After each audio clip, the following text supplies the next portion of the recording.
Hello दोस्तों, स्वागत है आप सभी का हमारे यूट्यूब चैनल पे। तो जैसा कि हम लोग क्वेश्चन बैंक का सीरीज पढ़ रहे थे, तो आज के इस वीडियो में हम लोग जो है चैप्टर नंबर 5 की बात करेंगे, जो कि यहाँ पे एमसीक्यू सारा रहेगा। ठीक है, कंप्लीट हम लोग वन शॉट में ही करेंगे। और अभी तक आप लोगों ने 1 से लेकर 4 चैप्टर को नहीं देखा है तो चैनल पे अवेलेबल है, जाके आप लोग देख सकते हैं। और ज़्यादा से ज़्यादा अपने दोस्तों के साथ भी शेयर ज़रूर करें। इस वीडियो को लास्ट तक देखिएगा, बहुत ही अच्छा आप लोगों को लगेगा। और चलिए अब स्टार्ट करते हैं ज़्यादा समय ना लेते हुए। तो वही है एमसीक्यू वाला, यहाँ पे बहुविकल्पीय प्रश्न देख सकते हैं।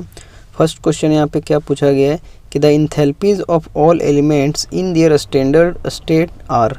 जो इंथैल्पीज होता है, कोई भी जितना भी एलिमेंट्स है उसका स्टैंडर्ड स्टेट में, जो भी उसका स्टैंडर्ड फॉर्म है उसमें क्या होता है, ये चीज़ पूछा गया है। वही चीज़ है कि सभी तत्वों की इंथैल्पी उसकी संदर्भ अवस्था में होती है। ठीक है, संदर्भ अवस्था वही हो गया स्टैंडर्ड स्टेट। तो स्टैंडर्ड स्टेट में क्या होता है, तो ये चीज़ को जो है आप लोगों के मॉडल सेट में भी पूछा गया था। तो वहाँ पर मैंने अच्छे आप लोगों को बताया था कि जो भी यहाँ पे इंथैल्पी होता है किसी भी एलिमेंट का, जितने भी एलिमेंट का, उसके स्टैंडर्ड स्टेट में वो क्या होता है, 0 होता है। तो जिसके कारण हम लोगों का यहाँ पे आंसर जो होगा 0 हो जाएगा। क्यों होगा, इस चीज़ को यहाँ पे समझते हैं। तो वही लिखा गया कि 0 तो हम लोगों का होगा, तो आंसर तो हम लोगों का हो जाएगा ऑप्शन नंबर बी सबसे पहले। उसके बाद क्या है कि बिकॉज नो केमिकल चेंज अकर। ठीक है, कोई भी केमिकल चेंज यहाँ पे देखने को नहीं मिलता है। जब भी आपका कोई भी एलिमेंट उसके स्टैंडर्ड फॉर्म में रहता है, जैसे कि हाइड्रोजन है, तो बेसिकली यहाँ पे एग्जांपल की अगर बात करें तो जैसे कि O2 है, Cl2 है, कार्बन सॉलिड है, जो आपका देख सकते हैं ग्रेफाइट के रूप में यहाँ पे रहता है। तो वो उसका जो स्टैंडर्ड फॉर्म है उसमें क्या होता है कि सभी का इंथैल्पी, किसी भी तरह का एलिमेंट हो तो उसका इंथैल्पी हमेशा 0 होता है, क्योंकि वहाँ पे कोई भी केमिकल चेंज उसमें देखने को नहीं मिलता है जब उसका फॉर्मेशन होता है। एग्जांपल का वही है O2 Cl2 कार्बन सॉलिड। ठीक है, तो जिस कारण से ये चीज़ है, तो ये बहुत ही बेसिक क्वेश्चन है। इस चीज़ को आपको पता होना चाहिए कि इंथैल्पी जो है किसी भी एलिमेंट का, जब यहाँ पे वर्ड यूज करे, ये चीज़ यहाँ पे ध्यान रखिएगा, स्टैंडर्ड स्टेट, ये वर्ड अगर जैसे ही यूज करता है समझ लीजिए कि आपका उसका हो जाएगा 0। ठीक है, ये था फर्स्ट क्वेश्चन। सेकंड क्वेश्चन की यहाँ पे बात किया गया है, देख सकते हैं कुछ इस तरीके से। सेकंड क्वेश्चन में क्या पूछा गया है कि for the process to occur under isothermal condition. ठीक है, कोई प्रोसेस है जो कि कहाँ पे पाया जा रहा है, आइसोथर्मल कंडीशन में। आइसोथर्मल मतलब देखने से ही पता चल रहा है कि कांस्टेंट होगा वहाँ पे टेम्परेचर। आइसो मतलब सेम और थर्मल मतलब टेम्परेचर, तो सेम टेम्परेचर जो वहाँ पे रहेगा उसी को हम लोग आइसोथर्मल कहेंगे। तो उसी के लिए बोला है कि करेक्ट कंडीशन क्या होगा, एक प्रक्रम के समतापी परिस्थितियों में होने के लिए सही स्थिति यह है। तो वह क्या है, ये चीज़ यहाँ पे पूछा गया है। Q=0, delta T 0, delta Q 0, T 0।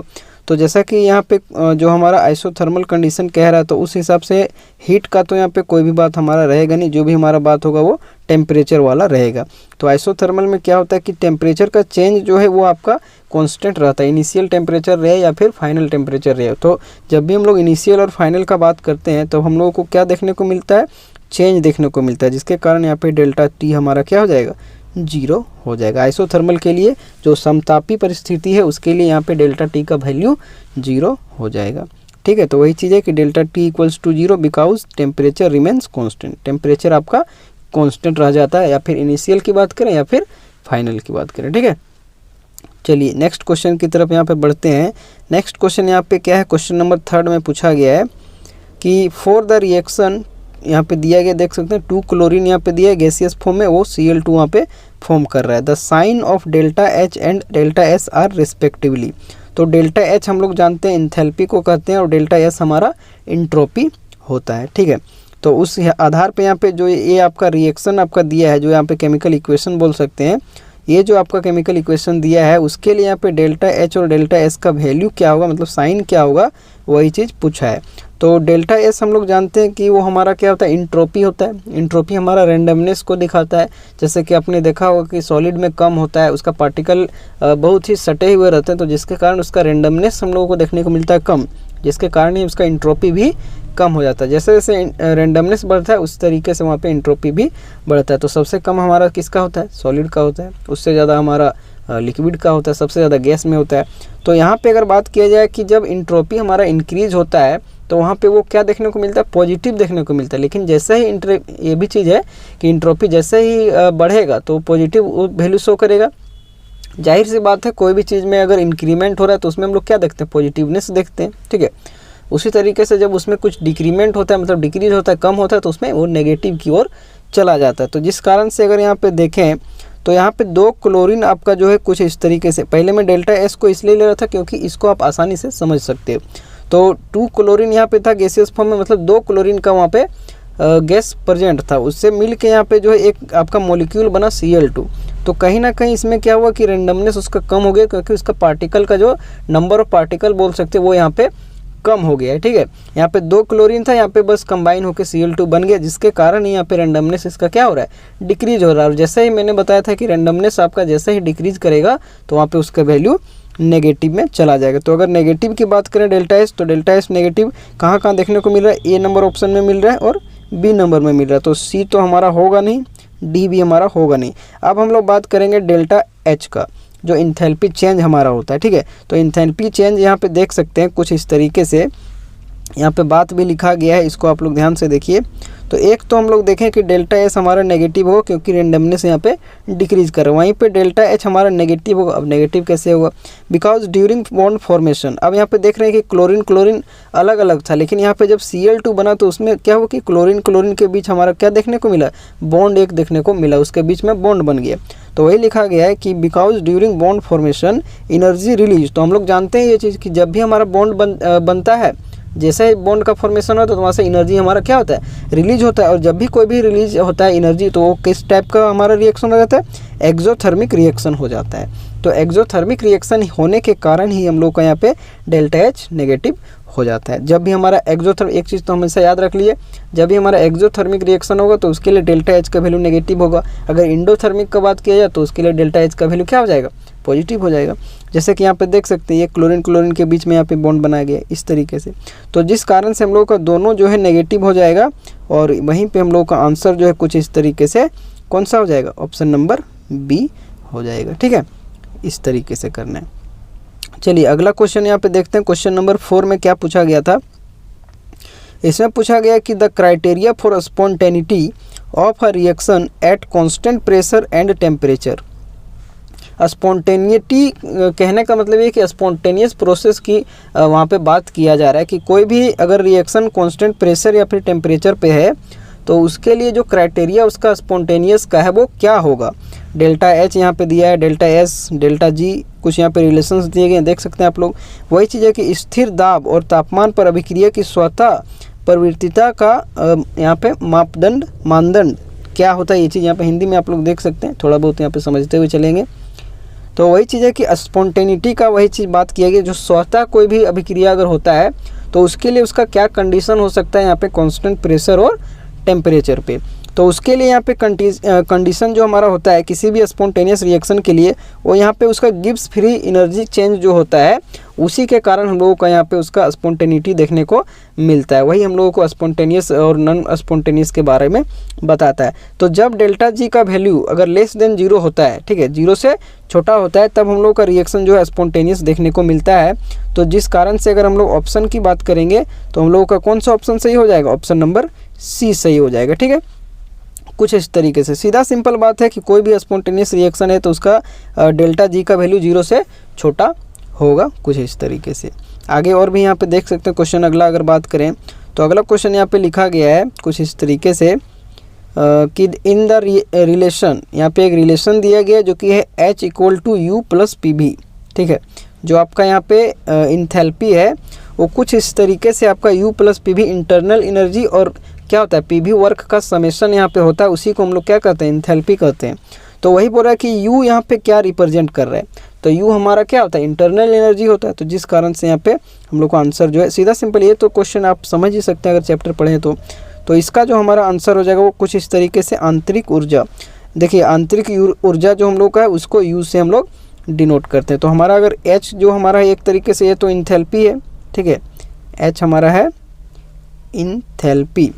तो अब यहाँ पे अगर हम लोग बात करें कुछ इस तरीके से, तो वही चीज़ पूछा था, तो ये तो हमारा इंटरनल एनर्जी हो गया, मतलब डी नंबर ऑप्शन है यहाँ पे हमारा हो गया। आंतरिक ऊर्जा जो H = U + PV होता है, उसमें U हम लोग को क्या दर्शाता है, आंतरिक ऊर्जा को दर्शाता है। वही चीज़ है कि internal energy H = U + PV।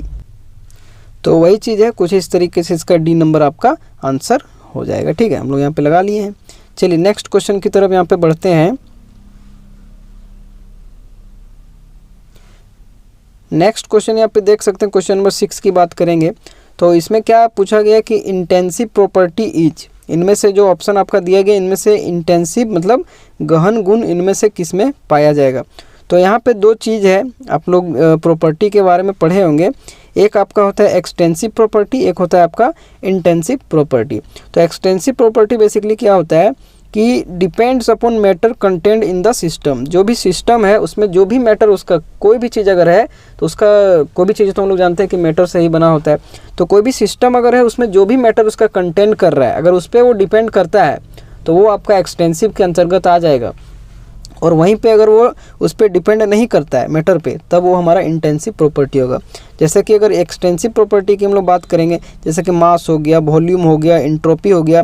तो मास तो हम लोग जानते हैं कि एक तरीके से उसके मैटर पे जो सबस्टांस है उसका मैटर पे वहाँ पे डिपेंड करेगा।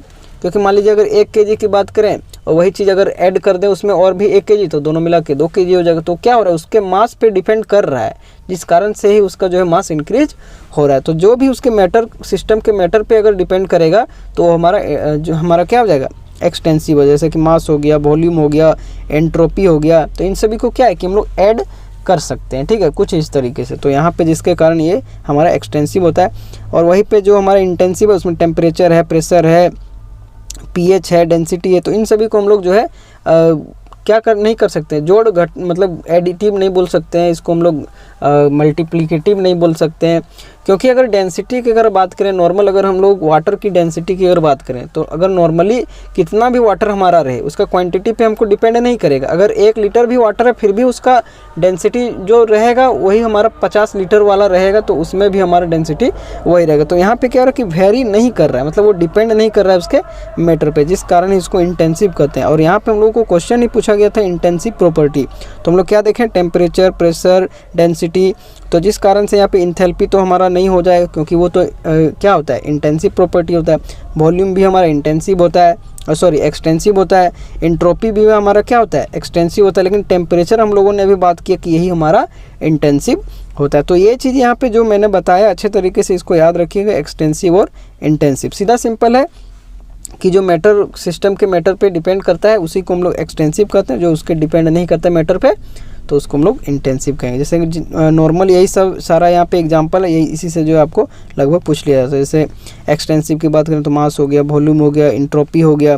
और एक चीज़ याद रखिएगा, जितना भी टाइप का अगर एनर्जी जितना भी टाइप का होता है, अगर उसको कहीं भी आपको ऑप्शन में एनर्जी पूछे और वहाँ पे एक्सटेंसिव पूछे और वहाँ पे अगर एनर्जी आपको कहीं भी टर्म देखने को मिल गया, जैसे कि एंट्रोपी हो गया, इंटरनल एनर्जी हो गया, इंथैल्पी हो गया, इस टाइप का कहीं भी देखने को मिले तो उसको एनर्जी से आपको रिलेट करना है। और जो भी एनर्जी वाला टर्म होगा वही हमारा एक्सटेंसिव के अंतर्गत आ जाता है। तो जहाँ भी इसमें कन्फ्यूजन होना नहीं है, एनर्जी से रिलेटेड जहाँ भी आएगा समझ लीजिए वो एक्सटेंसिव आपका हो जाएगा। वहीं पे इंटेंसिव की बात करें, टेम्परेचर, प्रेशर, पीएच, डेंसिटी, इस टाइप का अगर रहे तो आपका क्या हो जाएगा, इंटेंसिव हो जाएगा। तो जनरली इसी से आपका आ जाएगा, इसमें ज़्यादा हार्ड क्वेश्चन नहीं दिया जाता है। चलिए अगले क्वेश्चन की तरफ यहाँ पे बढ़ते हैं, क्वेश्चन नंबर 7 की तरफ। क्वेश्चन नंबर 7 में यहाँ पे क्या पूछा है कि system plus surrounding equal to what. तो ये चीज़ तो हम लोगों ने बेसिकली स्टार्टिंग में ही चैप्टर के पढ़ा हुआ होता है। ठीक है, एनर्जी, वर्ल्ड, स्पेस, यूनिवर्स। तो ये तो सिंपल सा है कि यूनिवर्स ही हम लोगों का जो है सिस्टम और सराउंडिंग को सम करता है। ठीक है, कुछ इस तरीके से, जैसे कि यहाँ पे देख लीजिए लिखा गया है, कुछ इस तरीके से दिखाया गया है कि system plus surrounding equal to universe. जैसे कि अगर मान लीजिए ये हमारा कुछ इस तरीके से बीच वाला ये जो है कुछ ये हमारा सिस्टम कहलाएगा, क्योंकि इस पे हम लोग कोई भी जो है वर्क करेंगे। इसके बाहर का जो सारा चीज़ है इसको हम लोग सराउंडिंग कहेंगे, और ये जो पूरा इधर का बाहर वाला एरिया उसको हम लोग क्या कहेंगे, यूनिवर्स कहेंगे। मान लीजिए वही चीज़ है कि ये हम लोगों का पूरा स्क्रीन जो है यूनिवर्स है, उसमें से हम लोगों ने एक ये कुछ इस तरीके से बाउंड्री बनाया। ठीक है, इसके अंदर भी हम लोगों ने एक जो है सिस्टम को लिया, तो ये अंदर सबसे अंदर वाला हमारा सिस्टम कहेगा, और ये जो इधर बाहर जो इधर दिख रहा है इसके सिस्टम के बाहर उसको हम लोग सराउंडिंग कहेंगे। और जो ओवरऑल जो यहाँ पे बाउंड्री के बाहर जितना इधर हम लोग का है, जो हम लोगों ने स्क्रीन को माना था, वो हम लोग का क्या हो जाएगा, बिल्कुल ये हम लोग का हो जाएगा यूनिवर्स। तो इस कारण से यूनिवर्स जो होता है वो सिस्टम प्लस सराउंडिंग के सम के बराबर होता है। तो जिस कारण से हम लोग का आंसर कौन सा हो गया, ऑप्शन नंबर डी। तो ये सिंपल सा है, अगर कभी भी आएगा तो इसी टाइप से क्वेश्चन आएगा, यही क्वेश्चन ही आ जाएगा। ठीक है, चलिए नेक्स्ट क्वेश्चन की तरफ यहाँ पे बढ़ते हैं। नेक्स्ट क्वेश्चन यहाँ पे क्या पूछा गया है कि according to the movements of matter and energy. ठीक है, मूवमेंट जो है मैटर और एनर्जी का, उसके अनुसार in and out of the system is classified into. ठीक है, जो भी हमारा मूवमेंट है मैटर और एनर्जी का, या फिर अंदर आ रहा है या फिर अंदर से बाहर जा रहा है, उस आधार पे जो है सिस्टम को कितने वर्गों में बांटा गया, वही चीज़ पूछा है कि निकाय के अंदर और बाहर पदार्थ और ऊर्जा के संचरण के अनुसार निकाय को, जो निकाय वही है हमारा कुछ इस तरीके से सिस्टम को बोला गया है यहाँ पे। ठीक है, तो उसको कितने वर्गों में वर्गीकृत किया गया है, ये चीज़ पूछा गया। तो आपने पढ़ा होगा कि सिस्टम हमारा जो होता है वो 3 टाइप का होता है। कौन कौन होता है, फर्स्ट आपका होता है ओपन सिस्टम, दूसरा क्लोज सिस्टम, तीसरा आइसोलेटेड सिस्टम। जिसमें से ओपन सिस्टम को हम लोग जानते हैं कि वैसा सिस्टम जिसमें मास और एनर्जी दोनों का एक्सचेंज जो है देखने को मिल जाएगा। तो इसलिए m + e = वहाँ पे मैंने टिक मार दिया, क्योंकि वहाँ जो m हो गया हमारा मैटर और e हो गया हमारा एनर्जी। मतलब ओपन सिस्टम वैसा सिस्टम होता है जिसमें मास और एनर्जी दोनों का एक्सचेंज हो जाता है। ठीक है, वहीं पे अगर क्लोज सिस्टम की बात हम लोग करेंगे तो उसमें जो है मैटर का जो है एक्सचेंज देखने को नहीं मिलेगा, लेकिन एनर्जी का एक्सचेंज देखने को मिल जाएगा। ठीक है, और एक जो हम लोग का हो जाएगा आइसोलेटेड, उसमें कोई भी तरह का आपको चेंज देखने को नहीं मिलेगा। ठीक है, मास का भी नहीं मिलेगा और ना तो एनर्जी का मिलेगा। मतलब कोई भी चीज़ इंसुलेटेड चीज़ हम लोग जहाँ पे देखते हैं वही हम लोगों का यहाँ पे आइसोलेटेड के मतलब अंदर में आ जाता है। ठीक है, मतलब कोई भी तरह का वहाँ पे मैटर ना तो एक्सचेंज होगा ना तो एनर्जी होगा। तो ये 3 तरीके के होते हैं। तो सिस्टम हम लोगों का कितना तरीके में क्लासिफाइड है, 3 टाइप में। तो अगर जो भी पढ़ा होगा वो आसानी से इस चीज़ को लगा लेंगे कि 3 टाइप का होता है। कौन कौन सा होता है, ओपन होता है, क्लोज होता है, आइसोलेटेड होता है। 2-3 बार बोलिएगा, आपको आसानी से याद हो जाएगा। ठीक है, चलिए अगले क्वेश्चन की तरफ बढ़ते हैं। वही चीज़ देख लीजिए, ये जो अभी हम लोगों ने पढ़ा इसी से रिलेटेड अब आपको 2 से 3 ये तीनों क्वेश्चन देखने को मिल जाएगा। जिसमें से 9th नंबर वाला क्वेश्चन देख लीजिए, वही है कि in open system there is. अब ओपन सिस्टम हम लोग जान रहे हैं कि मास का, मैटर का और वहाँ पे एनर्जी का दोनों का एक्सचेंज जो है हो जाएगा, तो उसको हम लोग कहेंगे ओपन सिस्टम। तो जहाँ भी दोनों का एक्सचेंज का ऑप्शन है उसी को हम लोग लगा देंगे। तो exchange of both energy and matter between surrounding, बिल्कुल फर्स्ट नंबर ये हो जाएगा। बाकी कहीं भी आप देख लीजिए किसी में भी आपका नहीं होगा। तो वही है कि खुले निकाय में क्या होता है, तो निकाय और परिवेश के बीच ऊर्जा और द्रव्य दोनों का आदान प्रदान होता है। तो जिस कारण से हम लोगों का आंसर कौन सा हो गया, ऑप्शन नंबर ए हो गया इसका राइट आंसर। अभी हम लोगों ने ऊपर पढ़ा ही है। ठीक है, चलिए वही चीज़ है यहाँ पे देख सकते हैं, यहाँ पे मैटर और एनर्जी दोनों का यहाँ पे क्या होता है, एक्सचेंज देखने को मिल जाता है। अब यहीं पे अगला है क्लोज सिस्टम। तो ये सारा क्वेश्चन अब आप खुद से कीजिए, कौन सा हो जाएगा, ऑप्शन नंबर यहाँ पे देख सकते क्लोज में क्या होगा, एक ही चीज़ होगा। ठीक है, एनर्जी का जो है यहाँ पे देखने को मिलेगा क्या, एक्सचेंज। तो एक्सचेंज ऑफ एनर्जी ओनली कहाँ पर है, बी नंबर में है, तो बी नंबर वाला है। तो इसको तो बस आप वहाँ पे मैंने सारा बता ही दिया। तो बंद निकाय में क्या होता है, कुछ इस तरीके से थोड़ा, हाँ अब यहाँ पे बी नंबर जो है कुछ इस तरीके से, क्योंकि सिर्फ और सिर्फ ऊर्जा का यहाँ पे होता है। वही चीज़ है कि मैटर का नहीं होता है, ऊर्जा का, एनर्जी का हो जाता है। देखिए वही क्वेश्चन बना दिया, क्वेश्चन नंबर 11 में है आइसोलेटेड। तो अभी हम लोगों ने देखा इसमें मैटर और एनर्जी किसी का भी एक्सचेंज नहीं होगा। तो नाइदर वाला जहाँ भी ऑप्शन देखने को मिले उसी को टिक लगा देना। Neither energy nor matter is extend between system and surrounding. तो विलगित, इसको नाम किया जाता है हिंदी में विलगित निकाय कहा जाता है। तो जिस कारण से इसका जो है आंसर हम लोगों का हो जाएगा डी नंबर की निकाय और परिवेश के बीच ना तो ऊर्जा और ना ही पदार्थ किसी का भी आदान प्रदान देखने को नहीं मिलता है। तो उसी को हम लोग क्या कहते हैं, आइसोलेटेड सिस्टम कहते हैं। तो डी नंबर इसका राइट आंसर हो गया क्वेश्चन नंबर 11 का। चलिए क्वेश्चन नंबर 12 की तरफ बढ़ते हैं। क्वेश्चन नंबर 12 में क्या पूछा गया है कि the variable whose values depend on only on the state of the system and not on how it is reached is known as. तो यहाँ नाम से ही पता चल रहा है कि यहाँ पे बोला कि वैसा वेरिएबल जिसका वैल्यू सिर्फ और सिर्फ उसके स्टेट ऑफ सिस्टम पे डिपेंड करता है, ना कि उसके रीच, मतलब किस तरीके से, पाथ बोल सकते हैं, पाथ एक तरीके से कि किस तरीके से वो वहाँ तक पहुँचा है। तो उसको हम लोग क्या बोलते थे, तो उसको जनरल से हम लोग जानते थे कि स्टेट फंक्शन कहते हैं। नाम से ही पता चल जा रहा है। ठीक है, जो स्टेट पे डिपेंड करे उसको स्टेट फंक्शन, 2 तरीके का फंक्शन होता है, एक स्टेट फंक्शन होता है, एक पाथ फंक्शन होता है। तो एक हमारा हो गया स्टेट फंक्शन जो कि हमारा सिर्फ और सिर्फ स्टेट पे डिपेंड करेगा, उसका पाथ कहीं से भी फॉलो किया उसको उससे मतलब नहीं है। और दूसरा होता है पाथ फंक्शन जो कि डिपेंड उसके पाथ पे ही डिपेंड करता है, स्टेट कोई भी हो लेकिन पाथ पे डिपेंड करता है। तो 2 तरीके के होते हैं।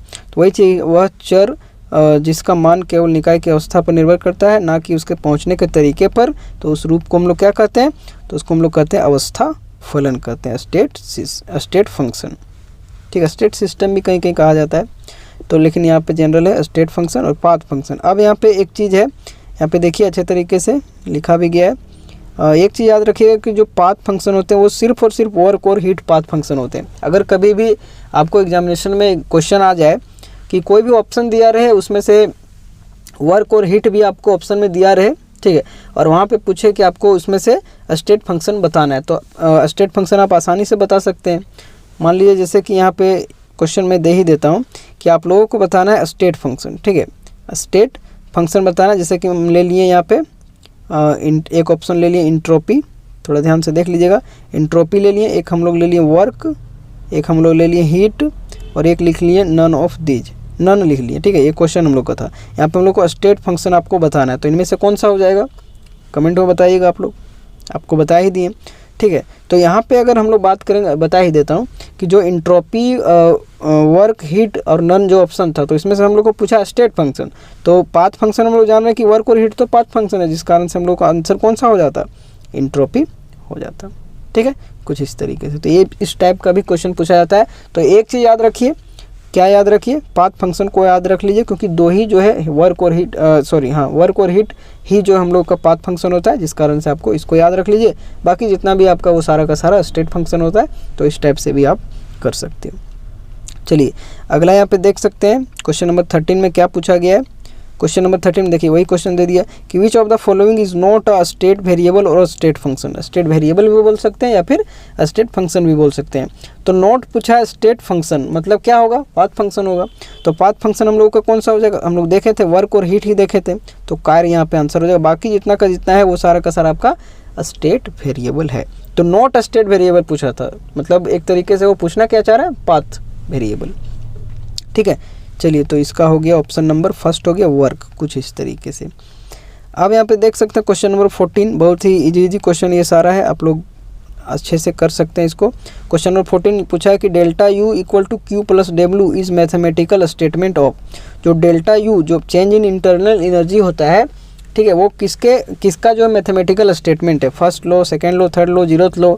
तो आपने कहाँ पे पढ़ा ये चीज़ हम लोगों ने पढ़ा ही है फर्स्ट लॉ में, तो जिस कारण से यहाँ पे हम लोग का आंसर हो जाएगा पहला नियम ऊष्मागतिकी का, मतलब फर्स्ट लॉ ऑफ थर्मोडायनेमिक्स। ठीक है, तो ये बहुत ही सिंपल सा क्वेश्चन है। फर्स्ट लॉ ऑफ थर्मोडायनेमिक्स में हम लोग का क्या होता है, डेल्टा यू इक्वल टू होता है क्यू प्लस डब्ल्यू, जो आपका हीट एब्जॉर्ब और रिलीज होता है वही चीज़ वहाँ पे हम लोग करते हैं। ठीक है, चलिए बाकी आपका वो on the system, bye the system, इस तरीके से आप लोग वहाँ पे उसको जो है साइन को चेंज भी कर सकते हैं। ठीक है, तो लेकिन जनरल हम लोग का क्या है, delta U equal to Q plus W, फिर वहाँ पे डब्ल्यू अगर ऑन द सिस्टम है तो उसको हम लोग चेंज कर सकते हैं, on the system, bye the system, तो एक में पॉजिटिव हो जाएगा, एक में नेगेटिव हो जाएगा, वो तो बस उसका चेंज जो साइन है उसके हिसाब से। लेकिन यहाँ पे क्वेश्चन हम लोगों को सीधा सिंपल इसका स्टेटमेंट पूछ दिया कि ये किसका है, तो यहाँ पे हम लोग का कौन सा हो जाएगा, पहला नियम हो जाएगा। चलिए अगले क्वेश्चन की तरफ बढ़ते हैं। अगला क्वेश्चन यहाँ पे क्या है, क्वेश्चन नंबर 15 में, क्वेश्चन नंबर 15 में क्या पूछा है कि for isothermal reversible change.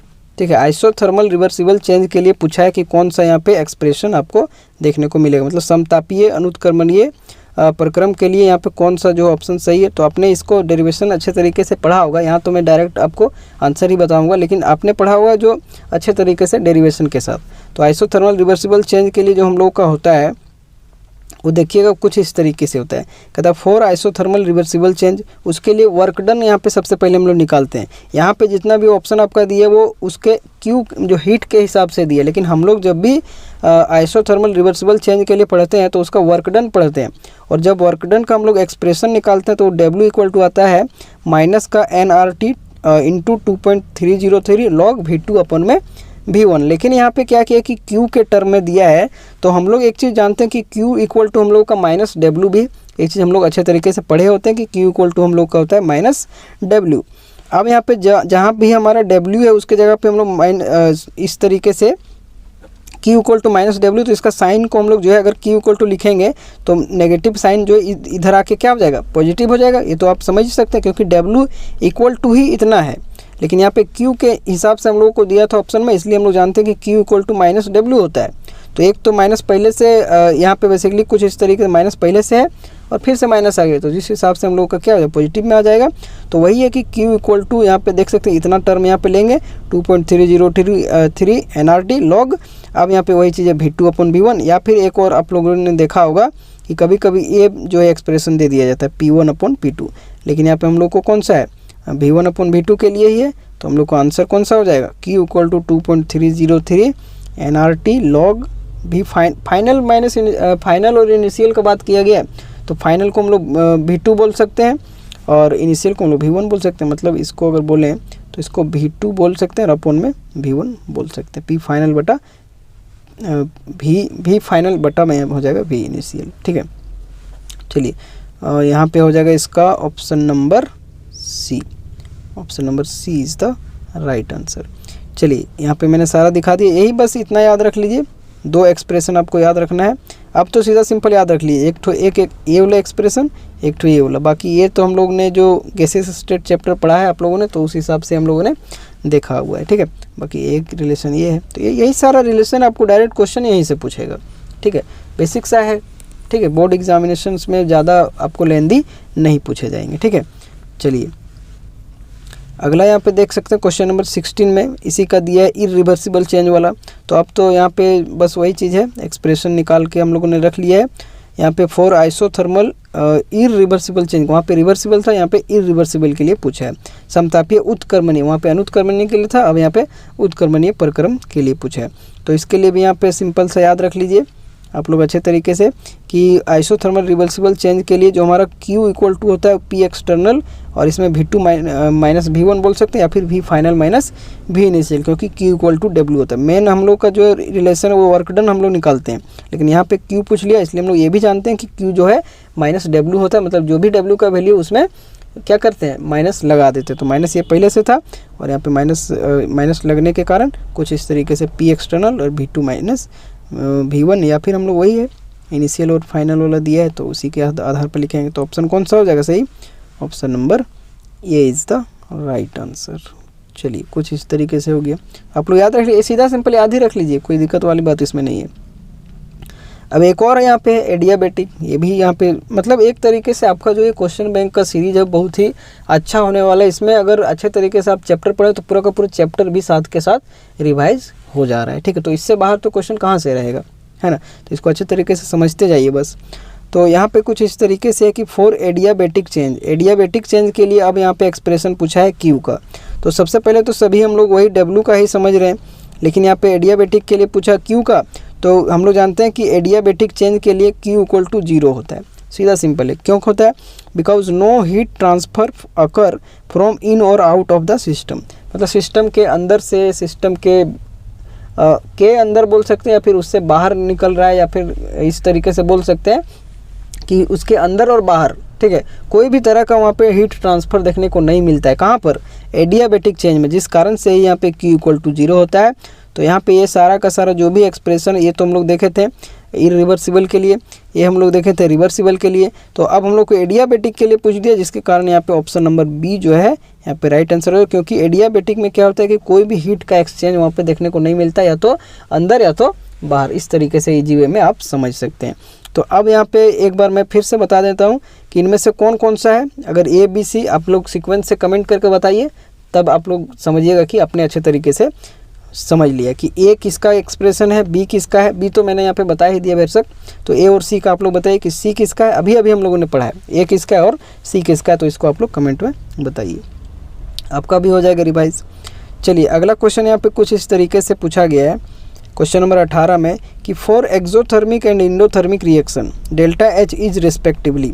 Exothermic और इंडोथर्मिक रिएक्शन के लिए डेल्टा H का वैल्यू क्या होता है, तो ये तो हम लोग अभी पीछे मैंने डिस्कस भी किया था।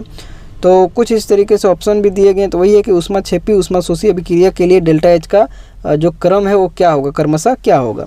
तो कुछ इस तरीके से हम लोग देखे थे, इसको फिर से हम लोग यहाँ पे देख लेंगे। यहाँ पे देख लीजिए कि हम लोग जानते हैं कि डेल्टा H इक्वल टू जो होता है वो HP माइनस HR होता है। मतलब HP एंथैल्पी किसका, यहाँ पे प्रोडक्ट का, ठीक है। कोई भी रिएक्शन है A से B अगर मान लीजिए गया है, आखिर एंडोथर्मिक और एक्सोथर्मिक रिएक्शन में ही ना हम लोग निकाल रहे हैं। तो मान लीजिए A से B कोई हम लोग का एक रिएक्शन हुआ है, जिसमें यहाँ पे डेल्टा एच अगर हम लोग निकाल रहे हैं तो उसके लिए जो फॉर्मूला होता है वो होता है हमारा HP माइनस HR। मतलब इंथैल्पी चेंज की अगर बात करेंगे तो जो भी इंथैल्पी हमारा प्रोडक्ट में है और उसको हम लोग घटाएंगे किससे, रिएक्टेंट वाला से, तब वहाँ पे हम लोगों को क्या निकलेगा, डेल्टा एच निकलेगा। तो वही चीज़ कहता है, ये बस आप लोग याद ही रख लीजिए। तो यहाँ पे क्या होता है कि अगर HP का वैल्यू HR से ज़्यादा है तब डेल्टा एच का वैल्यू पॉजिटिव होता है, ठीक है, क्योंकि प्रोडक्ट के साइड वो ज़्यादा बन रहा है, प्रोडक्ट के साथ ज़्यादा बनेगा तो उसका डेल्टा एच क्या हो जाएगा, पॉजिटिव हो जाएगा, और जिस कारण से इसको हम लोग क्या कहेंगे, एंडोथर्मिक रिएक्शन कहेंगे। वहीं पे कुछ इस तरीके से HP लेस देन होता है अगर HR से, तब वहाँ पे उसको हम लोग बोलते हैं एक्सोथर्मिक रिएक्शन, ठीक है। ये चीज़ आप लोग ध्यान रखिएगा। तो जिसके कारण ही यहाँ पे हम लोगों का अगर बोले तो डेल्टा एच क्या हो जाएगा, इंडोथर्मिक के लिए हम लोग हमारा हो जाएगा पॉजिटिव और एक्सोथर्मिक के लिए नेगेटिव। तो पॉजिटिव और नेगेटिव कहाँ पर है, देख लीजिए। एक्सोथर्मिक के लिए यहाँ पे बेसिकली पूछा है, तो एक्सोथर्मिक के लिए हमारा क्या होता है, नेगेटिव होता है, और इंडोथर्मिक के लिए होता है पॉजिटिव। तो नेगेटिव और पॉजिटिव हमारा कहाँ पे देखने को मिल रहा है, ऑप्शन नंबर ए में देखने को मिल रहा है, नेगेटिव और पॉजिटिव कुछ इस तरीके से, ठीक है। तो ऑप्शन नंबर ए इसका जो है राइट आंसर हो जाएगा, ठीक है। चलिए अगले क्वेश्चन की तरफ अब यहाँ पे हम लोग बढ़ते हैं। अगर अगले क्वेश्चन की बात हम लोग यहाँ पे करेंगे क्वेश्चन नंबर 19 की, तो क्वेश्चन नंबर 19 में क्या पूछा गया इसको हम लोग देखते हैं। क्वेश्चन नंबर 19 में पूछा गया है कि द हीट एब्जॉर्ब्ड और released by the system at constant pressure is expressed as. कहता है हीट जो भी एब्जॉर्ब हो रहा है या फिर रिलीज हो रहा है किसी भी सिस्टम के द्वारा, कहाँ पर, एट कांस्टेंट प्रेशर पे, तो उसको हम लोग कैसे एक्सप्रेस करते हैं, यही चीज़ यहाँ पे पूछा गया है, ठीक है। सारा ऑप्शन दिया गया, आप लोग देख सकते हैं। तो यहाँ पे अगर हम लोग बात करें तो एक चीज़ आप समझ लीजिएगा कि जब भी यहाँ पे हीट जो है एट कांस्टेंट प्रेशर की जब भी बात करें, हीट एट कांस्टेंट प्रेशर, तो उसको हम लोग चेंज इन जो है इंथैल्पी कहते हैं, मतलब डेल्टा एच कहते हैं। ये सिंपल सा आप याद रख लीजिए, क्योंकि यहाँ पे देख सकते हैं H इक्वल टू होता है U प्लस PV, और डेल्टा एच अगर उसका चेंज का बात करें तो U plus P delta V होता है। तो यहाँ पे P डेल्टा V में देखने को क्या मिल रहा है कि डेल्टा एच हम लोग का चेंज हो रहा है, डेल्टा V यहाँ पे चेंज हो रहा है, लेकिन कॉन्स्टेंट कहाँ पे है, कांस्टेंट उसका कहाँ पे, प्रेशर पे। तो हीट एट कांस्टेंट प्रेशर इसको हम लोग जनरली भी बोलते हैं कि जो इंथैल्पी हमारा होता है उसको हम लोग बोलते हैं हीट एट कांस्टेंट प्रेशर। तो जिसके कारण डेल्टा एच इसका यहाँ पे आंसर हो जाएगा। याद रखिए सीधा सिंपल, जब हीट एट कांस्टेंट प्रेशर जहाँ भी रहे मतलब उसको चेंज इन इंथैल्पी बोलेंगे। चलिए इसी तरीके से एक और यहाँ पे क्वेश्चन है, इसमें दोनों को कन्फ्यूजन भी नहीं होगा, आसानी से आप याद रख लीजिएगा। इसमें बोला गया कि द हीट एब्जॉर्ब और released by the system at constant volume. देखिए सेम क्वेश्चन है, बस यहाँ पे कांस्टेंट क्या क्या है, उसमें प्रेशर था, इसमें वॉल्यूम का बात किया गया। तो उसके लिए यहाँ पे क्या होगा, स्थिर आयतन व निकाय द्वारा अवशोषित या उत्सर्जित उष्माकों की किस उष्मागतिक फलन के द्वारा व्यक्त किया जाता है। तो ये चीज़ यहाँ पे बोला गया। तो एक तो हम लोग देखें कि अगर कांस्टेंट प्रेशर पे तो उसको हम लोग बोलेंगे इंथैल्पी, वहीं पे अगर कांस्टेंट वॉल्यूम की अगर हम लोग बात करेंगे तो उसको चेंज इन इंटरनल एनर्जी, जो है ऑप्शन नंबर ए यहाँ पे आंसर हो जाएगा। तो वही चीज़ है कि delta U equal to Q plus W, हम लोग जानते हैं कि हीट जो भी एब्जॉर्ब हो रहा है और रिलीज हो रहा है तो उसके वो किसके इक्वल होता है, चेंज इन इंटरनल एनर्जी के बराबर होता है। और इसको हम लोग एक तरीके से और भी बोलते हैं कि अगर हीट एट कांस्टेंट वॉल्यूम है तो उसको बोलेंगे चेंज इन इंटरनल एनर्जी। तो जिसके कारण डेल्टा U यहाँ पे इसका जो है राइट आंसर हो जाएगा। चलिए क्वेश्चन नंबर 21 की तरफ यहाँ पे बढ़ते हैं। क्वेश्चन नंबर 21 में वही चीज़ है, यहाँ पे हम लोग देखें जो एक्सटेंसिव इंटेंसिव, उसी से यहाँ पे क्वेश्चन पूछा गया। तो वही है कि a property whose value depends on the quantity और size of matter present in the system. वही देख लीजिए जो हम लोगों ने डेफिनेशन पढ़ा। तो इसको हम लोग क्या बोलते थे, जो डिपेंड करता था उसको हम लोग बोलते थे एक्सटेंसिव प्रॉपर्टी। तो जिसके कारण ऑप्शन नंबर यहाँ पे कौन सा आंसर हो जाएगा, ऑप्शन नंबर सी हो जाएगा। ये तो बस बता के अभी आए, तो इसमें ज़्यादा हम लोग तो वेट नहीं करेंगे। विस्तीर्ण गुण यहाँ पे इसको हिंदी में दिया गया, आप लोग देख लीजिएगा, जो भी हिंदी वाले हैं एक्सटेंसिव प्रॉपर्टी के नाम से जाना जाता है, क्योंकि यह जो होता है मैटर के क्वांटिटी और उसके साइज पे वहाँ पे बेसिकली डिपेंड करता है। चलिए इसी का यहाँ पे बस रिवर्स वाला क्वेश्चन दे दिया गया। अभी हम लोग एक्सटेंसिव देखें, अब यहाँ पे इंटेंसिव पूछ लिया गया कि property which do not depend on the quantity और size of matter present in the system is known as, इसको क्या बोलते हैं, इंटेंसिव प्रॉपर्टी बोलते हैं। ऑप्शन नंबर डी इसका जो है राइट आंसर हो जाएगा। तो दोनों एक दूसरे का अपोजिट था, इसलिए हम लोगों ने वहाँ पे दोनों जो है डिस्कस कर लिया, ठीक है। चलिए अगले क्वेश्चन की तरफ बढ़ते हैं। अगला क्वेश्चन देखिए उसी से रिलेट कर रहा है। एक क्वेश्चन यहाँ से समझ लीजिए, एक्सटेंसिव इंटेंसिव से आपका जो है फिक्स रहेगा, तो आप लोग अच्छे तरीके से देख लीजिएगा, ठीक है। यहाँ पे जितना भी एग्जाम्पल है सभी को कर लीजिएगा। यहाँ पे बेसिकली मैं करा ही दे रहा हूँ, तो सब बस आप लोगों को क्या करना, बस याद रखना है। क्वेश्चन नंबर 23 में क्या पूछा गया है कि विच of the following is not an intensive property. मतलब इंटेंसिव नहीं पूछा है कि इनमें से कौन सा इंटेंसिव नहीं है, मतलब क्या है, एक्सटेंसिव है। तो अगर यहाँ पे बात करें तो हम लोग डेंसिटी जानते हैं कि इंटेंसिव ये तो होता है, वहीं पे बात करें टेम्परेचर ये भी होता है, वहीं पे प्रेशर ये भी होता है, लेकिन वॉल्यूम हम लोग जान रहे थे कि वॉल्यूम हमारा क्या होता है, एक्सटेंसिव प्रॉपर्टी होता है, क्योंकि इंटेंसिव यहाँ पे पूछा है कि कौन नहीं है, तो जो एक्सटेंसिव होगा वो इंटेंसिव नहीं होगा, ठीक है, इंटेंसिव की बात की गई है। तो वॉल्यूम यहाँ पे इसका राइट आंसर हो जाएगा कुछ इस तरीके से, मतलब आयतन जो है यहाँ पे इसका राइट आंसर हो जाएगा वॉल्यूम, ऑप्शन नंबर सी हो जाएगा। बाकी जितना भी है, अब आपको जब भी पूछे कि टेम्परेचर क्या है, इंटेंसिव है, प्रेशर क्या है, इंटेंसिव है, डेंसिटी क्या है, इंटेंसिव है, वॉल्यूम क्या है, एक्सटेंसिव है, ठीक है, एनर्जी का जो भी सारा टर्म क्या है, एक्सटेंसिव है, इस तरीके से। चलिए अगला क्वेश्चन यहाँ पे क्वेश्चन नंबर 24, फिर देखिए वही क्वेश्चन है। इसमें क्या बोला है कि विच of the following is not an extensive property, मतलब इंटेंसिव कौन सा है, ये चीज़ डायरेक्ट पूछ लिया गया है। तो हीट कैपेसिटी एक्सटेंसिव है, इंटरनल ये भी एक्सटेंसिव है, इंथैल्पी भी एक्सटेंसिव, तो हम लोग का टेम्परेचर जो यही हम लोग का इंटेंसिव होता है, मतलब ताप यहाँ पे इसका जो है राइट आंसर आ जाएगा। तो टेम्परेचर यहाँ पे इसका राइट आंसर कुछ इस तरीके से ऑप्शन नंबर ये यहाँ पे हो गया, ठीक है। चलिए अगला क्वेश्चन यहाँ पे देख सकते हैं, क्वेश्चन नंबर 25 में हम लोग क्या पूछा गया है इसको देखते हैं। तो यहाँ पे क्या पूछा गया है कि predict in which of the following entropy decreases, entropy decrease किस में हो रहा है ये चीज़ बोला है। तो जहाँ भी रेंडमनेस अभी हम लोग बात किए थे, रेंडमनेस जहाँ डिक्रीज होगा वहाँ पे इंट्रोपी भी डिक्रीज होगा। तो यहाँ पे क्या क्या ऑप्शंस है इस हिसाब से हम लोग देखते हैं। वही हिंदी में भी है कि बताइए कि निम्नलिखित में से किसमें इंट्रोपी घटती है, इसको हम लोग देखिएगा। ऑप्शन नंबर ए में कि temperature of a crystalline solid is raised from 0 kelvin to 90 kelvin. तो ऐसे यहाँ पे क्या हो रहा है कि 0 से वहाँ पे 90 बढ़ जा रहा है, ठीक है, तो इस कारण से वहाँ पे इंट्रोपी तो बढ़ रहा है, तो उसका इंक्रीज होगा, तो ये तो हम लोग का होगा नहीं। A liquid crystallises into a solid, मतलब अब क्या हो रहा है कि लिक्विड यहाँ पे सॉलिड में कन्वर्ट हो रहा है। हम लोग जानते हैं कि लिक्विड का इंट्रोपी ज़्यादा होता है, सॉलिड का कम होता है, तो इस हिसाब से बी नंबर तो हम लोग देखें कि हो सकता है, लेकिन और भी ऑप्शन जो भी देख लेते हैं। अब यहाँ पे O2 गैसियस से 2O में, मतलब अलग अलग हो जा रहा है। यहाँ पे गैस के फॉर्म में था, एक ही था यहाँ पे मॉलिक्यूल O2 का, और कुछ इस तरीके से वहाँ पे जब गया तो 2 बट गया, मतलब यहाँ पे क्या हो रहा है, यहाँ भी इंक्रीज हो रहा है, तो ये भी हम लोग का ऑप्शन तो होगा नहीं। फर्स्ट तो हम लोग का हुआ नहीं, सेकंड हो सकता है, इसको रखें ऑप्शन में, थर्ड होगा नहीं। अब इसमें जो फोर्थ नंबर है उसमें क्या है, CO3 कुछ इस तरीके से 2 अलग अलग में टूट रहा है। तो यहाँ पे देख सकते हैं गैस में वहाँ पे चेंज हो जा रहा है, सॉलिड से हम लोग को कहाँ पे जा रहा है, गैस में जा रहा है, मतलब रेंडमनेस वहाँ पे कहीं ना कहीं इंक्रीज कर रहा है, तो जिसके कारण डी भी नहीं होगा। तो हम लोगों का जो राइट आंसर कुछ इस तरीके से होगा, ऑप्शन नंबर बी ही यहाँ पे हम लोग का हो जाएगा, क्योंकि यहाँ पे लिक्विड था और लिक्विड से हमारा सॉलिड में जा रहा है, मतलब रेंडमनेस कहीं ना कहीं जो बिखराव उसका है, ठीक है, वो बिखराव कहीं ना कहीं जो है कम हो जा रहा है, ठीक है, इस कारण से। तो यहाँ पे हम लोग का क्या हो जाएगा कि एक जो यहाँ पे द्रव का ठोस अवस्था में परिवर्तित हो जाता है, यही हम लोगों का क्या एंट्रोपी यहाँ पे घटने का प्रक्रिया को दिखा रहा है। तो वही चीज़ है कि if randomness decreases then entropy decreases, यही कॉन्सेप्ट है, सीधा सिंपल याद रखना है कि सॉलिड का जो है सबसे कम होता है, फिर लिक्विड का होता है, फिर गैस का, मतलब इंट्रोपी इधर से क्या हो रहा है, इंट्रोपी इंक्रीजेज, इंट्रोपी इधर से इधर जब सॉलिड से गैस की तरफ जाता है तो इंट्रोपी बढ़ता है, क्योंकि उसका रेंडमनेस वहाँ पे क्या हो रहा है, इंक्रीज हो रहा है, मतलब फैलाव एक तरीके से। अगर सॉलिड है तो एक ही जगह पे स्थिर है, लिक्विड है तो थोड़ा फैल जाता है, और गैस तो एक तरीके से समझिए कि हवा में नाच रहा होता है, ठीक है, इस तरीके से बोल सकते हैं। अगला क्वेश्चन की यहाँ पे हम लोग बात करेंगे, क्वेश्चन नंबर 26 में।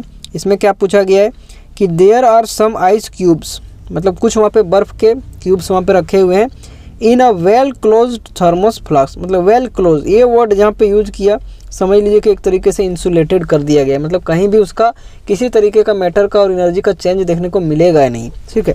Well close thermos flask, this is an example of, मैंने बता ही दिया कि कौन सा एग्जांपल हो जाएगा, आइसोलेटेड सिस्टम। जहाँ भी ये वर्ड यूज करें वेल क्लोज थर्मस फ्लास्क, सिर्फ थर्मस फ्लास्क बोल सकते हैं, तो उसको कभी ना कभी उसको हम लोग 2 तरीके का वहाँ पे चेंजेस देखने को मिल जाता है, और या फिर वो क्लोज में चला जाता है या तो वो आइसोलेटेड में। लेकिन जब भी यहाँ पे वेल क्लोज्ड यहाँ पे अच्छे तरीके से लिख दिया गया, तो जिस कारण से उसमें मतलब कोई भी तरह का चेंज वहाँ पे देखने को नहीं मिलेगा, जिस कारण से ये हमारा आइसोलेटेड में, जहाँ पे हम लोग देखे थे कि एनर्जी और मैटर का कहीं भी अगर किसी तरीके का वहाँ पे चेंज ना मिले तो उसको हम लोग क्या बोलेंगे, आइसोलेटेड सिस्टम बोलेंगे। तो वही चीज़ है कि एक अच्छी तरह से बंद थर्मस फ्लास्क में कुछ बर्फ़ के टुकड़े हैं, तो यह किसका उदाहरण है, तो ये विलगित कुछ इस तरीके से निकाय का है, मतलब आइसोलेटेड सिस्टम का है, मतलब ऑप्शन नंबर यहाँ पे सी जो है हम लोग का यहाँ पे राइट आंसर हो जाएगा, सीधा सिंपल याद रखिए। अब यहाँ पे क्वेश्चन नंबर 27 में क्या है, क्वेश्चन नंबर 27 में पूछा है कि फॉर द रिएक्शन, यहाँ पे एक रिएक्शन है कार्बन सॉलिड, इसको O2 के साथ यहाँ पे जलाया जा रहा है। तो कुछ इस तरीके से CO2 यहाँ से निकल रहा है जो कि गैसियस में है। तो इसके लिए यहाँ पे पूछा है डेल्टा H और डेल्टा U के बीच यहाँ पे रिलेशन की, इनमें से कौन सा यहाँ पे होगा, प्रतिक्रिया दिया गया, इसके लिए यहाँ पे कौन सा होगा। ठीक है, तो हम लोग जानते हैं कि डेल्टा H इक्वल टू हम लोग जानते हैं क्या, delta E plus P delta V होता है। वहीं पे डेल्टा E को अगर रखें, P को हम लोग एक जगह रखें, तो डेल्टा V का अगर बात किया जाए, तो चेंज इन वॉल्यूम अगर बात किया जाए, तो इसको हम लोग V2 माइनस V1 भी लिख सकते हैं, क्योंकि जो फाइनल में इनिशियल को हम लोग हटाते हैं उसी को हम लोग यहाँ पे चेंज करते हैं। तो डेल्टा V के जगह पे अब हम लोग लिख दिए V2 minus V1, delta E को हम लोग सेम रखने दिए। अब यहाँ पे क्या किए कि P को V2 से किए तो PV2 और माइनस PV1 किए, और हम लोग जानते हैं कि PV इक्वल टू हमारा होता है nRT। तो अगर V2 की बात करें तो यहाँ पे क्या हो जाएगा N2RT2 भी बोल सकते हैं, या फिर टेम्परेचर हम लोग सेम ही रख दे रहे हैं यहाँ पे। ठीक है, तो N2RT हमारा कैसे आया, क्योंकि जब PV2 यहाँ पे किए तो PV इक्वल टू होता है nRT। ठीक है, तो जिस कारण से अगर PV2 की बात किया जाए तो नंबर ऑफ मोल भी कहीं ना कहीं चेंज उसमें देखने को मिलेगा। तो N2RT यहाँ पे इस तरीके से लिखेंगे, और वही जो हमारा PV1 है तो इसके लिए N1RT यहाँ पे इसको हम लोग लिखें। और ये जो दोनों इसको जब हम लोग करेंगे तो ये भी तो हमारा 2 माइनस जो हमारा initial minus final minus initial से चल रहा है, तो जिस कारण से यहाँ पर भी चेंज देखने को मिलेगा। मतलब ये भी हम लोगों का डेल्टा NGRT इसको हम लोग बोलते हैं। और इसी से हम लोगों का जो डेल्टा NGRT हमारा क्या होता है, उसके लिए फॉर्मूला होता है कि जो भी यहाँ पे गैसियस फॉर्म है हमारा प्रोडक्ट के साइड, उससे हम लोग हटाएंगे रिएक्टेंट के साइड वाला, तो वहाँ पे उसका नंबर ऑफ मोल का चेंज दिखाएगा। तो डेल्टा NGRT में हमारा जो हमारा प्रोडक्ट माइनस क्या होता है, रिएक्टेंट किस फेज का, गैसियस फेज जो भी रहेगा उसका। तो यहाँ पे अगर बात किया जाए, ये हम लोगों का कुछ इस तरीके से अगर यहाँ पे इक्वेशन था। ठीक है, कार्बन सॉलिड, इसको O2 के साथ गैसियस। अब डेल्टा NGRT का वैल्यू हम लोग को निकालना, तभी तो हम लोग डेल्टा H और डेल्टा E में हम लोग कुछ यहाँ पे बता सकेंगे डिफरेंस। तो हम लोग डेल्टा NGRT जब निकालते हैं तो प्रोडक्ट जो भी गैसियस में रहेगा उसी को लेना है, सॉलिड लिक्विड को यहाँ पे काउंट ही नहीं करते हैं। जो भी गैसियस मोल है उसको यहाँ पे लिखेंगे। तो CO2 का कितना मोल है, एक ही मोल है, तो एक से यहाँ लिखें। इधर यहाँ पे सॉलिड को तो लेंगे नहीं, गैसियस का लेंगे, तो इसका 1 - 1, तो इसके कारण यहाँ पे 0 हो गया। तो मतलब डेल्टा NGRT के जगह पे हम लोग का हो गया क्या, लड्डू, 0 हो गया। तो जिस कारण से डेल्टा H इक्वल टू क्या हो जाएगा, डेल्टा E। यही हम लोग को यहाँ पे पूछा गया था। तो जहाँ भी delta H equal to delta E हमारा ऑप्शन में है, वही हम लोग का आंसर हो जाएगा। देखिए E बराबर हम लोग बोले कि U और E सेम होता है। ठीक है, एक चीज़ याद रखिएगा, U और E हम लोगों का सेम होता है।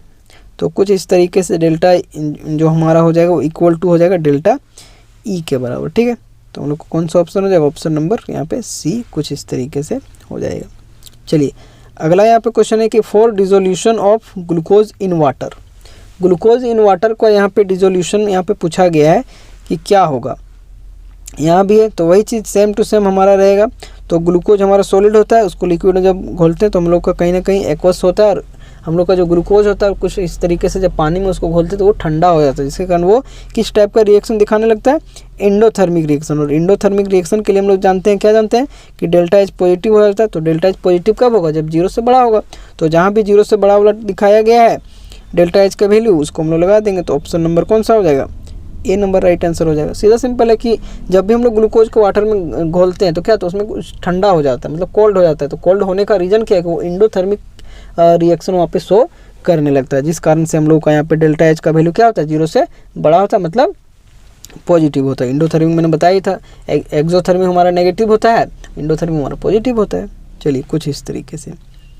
अब यहाँ पे हम लोग अगर बात करें, अगला क्वेश्चन है पे क्वेश्चन नंबर 29 की, तो यहाँ भी उसी टाइप का क्वेश्चन है कि फॉर द रिएक्शन, वही यहाँ पे इक्वेशन फिर से आ गया। इसके लिए फिर से पूछा है कि अब यहाँ पे दिखाया गया है कुछ इस तरीके से कि delta H greater than 0, delta H less than 0, delta H equal to 0, none of this. तो यहाँ पे कहीं ना कहीं अगर बात करें तो ये जो रिएक्शन हमारा चल रहा है वो गैसियस फॉर्म में हम लोग को प्रोडक्ट दे रहा है। तो गैसियस फॉर्म में जब भी प्रोडक्ट होता है तो हम लोग को क्या होता है कि हीट वहाँ पे रिलीज होता है। ठीक है, हीट तो रिलीज हो रहा है, जिसके कारण हम लोग को क्या होता है, एक्सोथर्मिक होता है। और एक्सोथर्मिक के लिए हम लोग क्या जानते हैं कि डेल्टा H का वैल्यू नेगेटिव होता है। नेगेटिव कब होगा, जब वो 0 से छोटा होगा। तो जिस कारण से यहाँ पे डेल्टा H का वैल्यू लेस देन हो जाएगा 0, मतलब ऑप्शन नंबर यहाँ पे कौन सा हो जाएगा, बी नंबर राइट आंसर हो जाएगा, ऑप्शन नंबर बी। ठीक है, कुछ इस तरीके से देखिए सारा चीज़ यहाँ पे लिखा गया है, वही चीज़ है, सॉलिड से यहाँ पे गैस में बन रहा है तो कहीं ना कहीं उसका हीट जो है रिलीज कर रहा है वहाँ पे।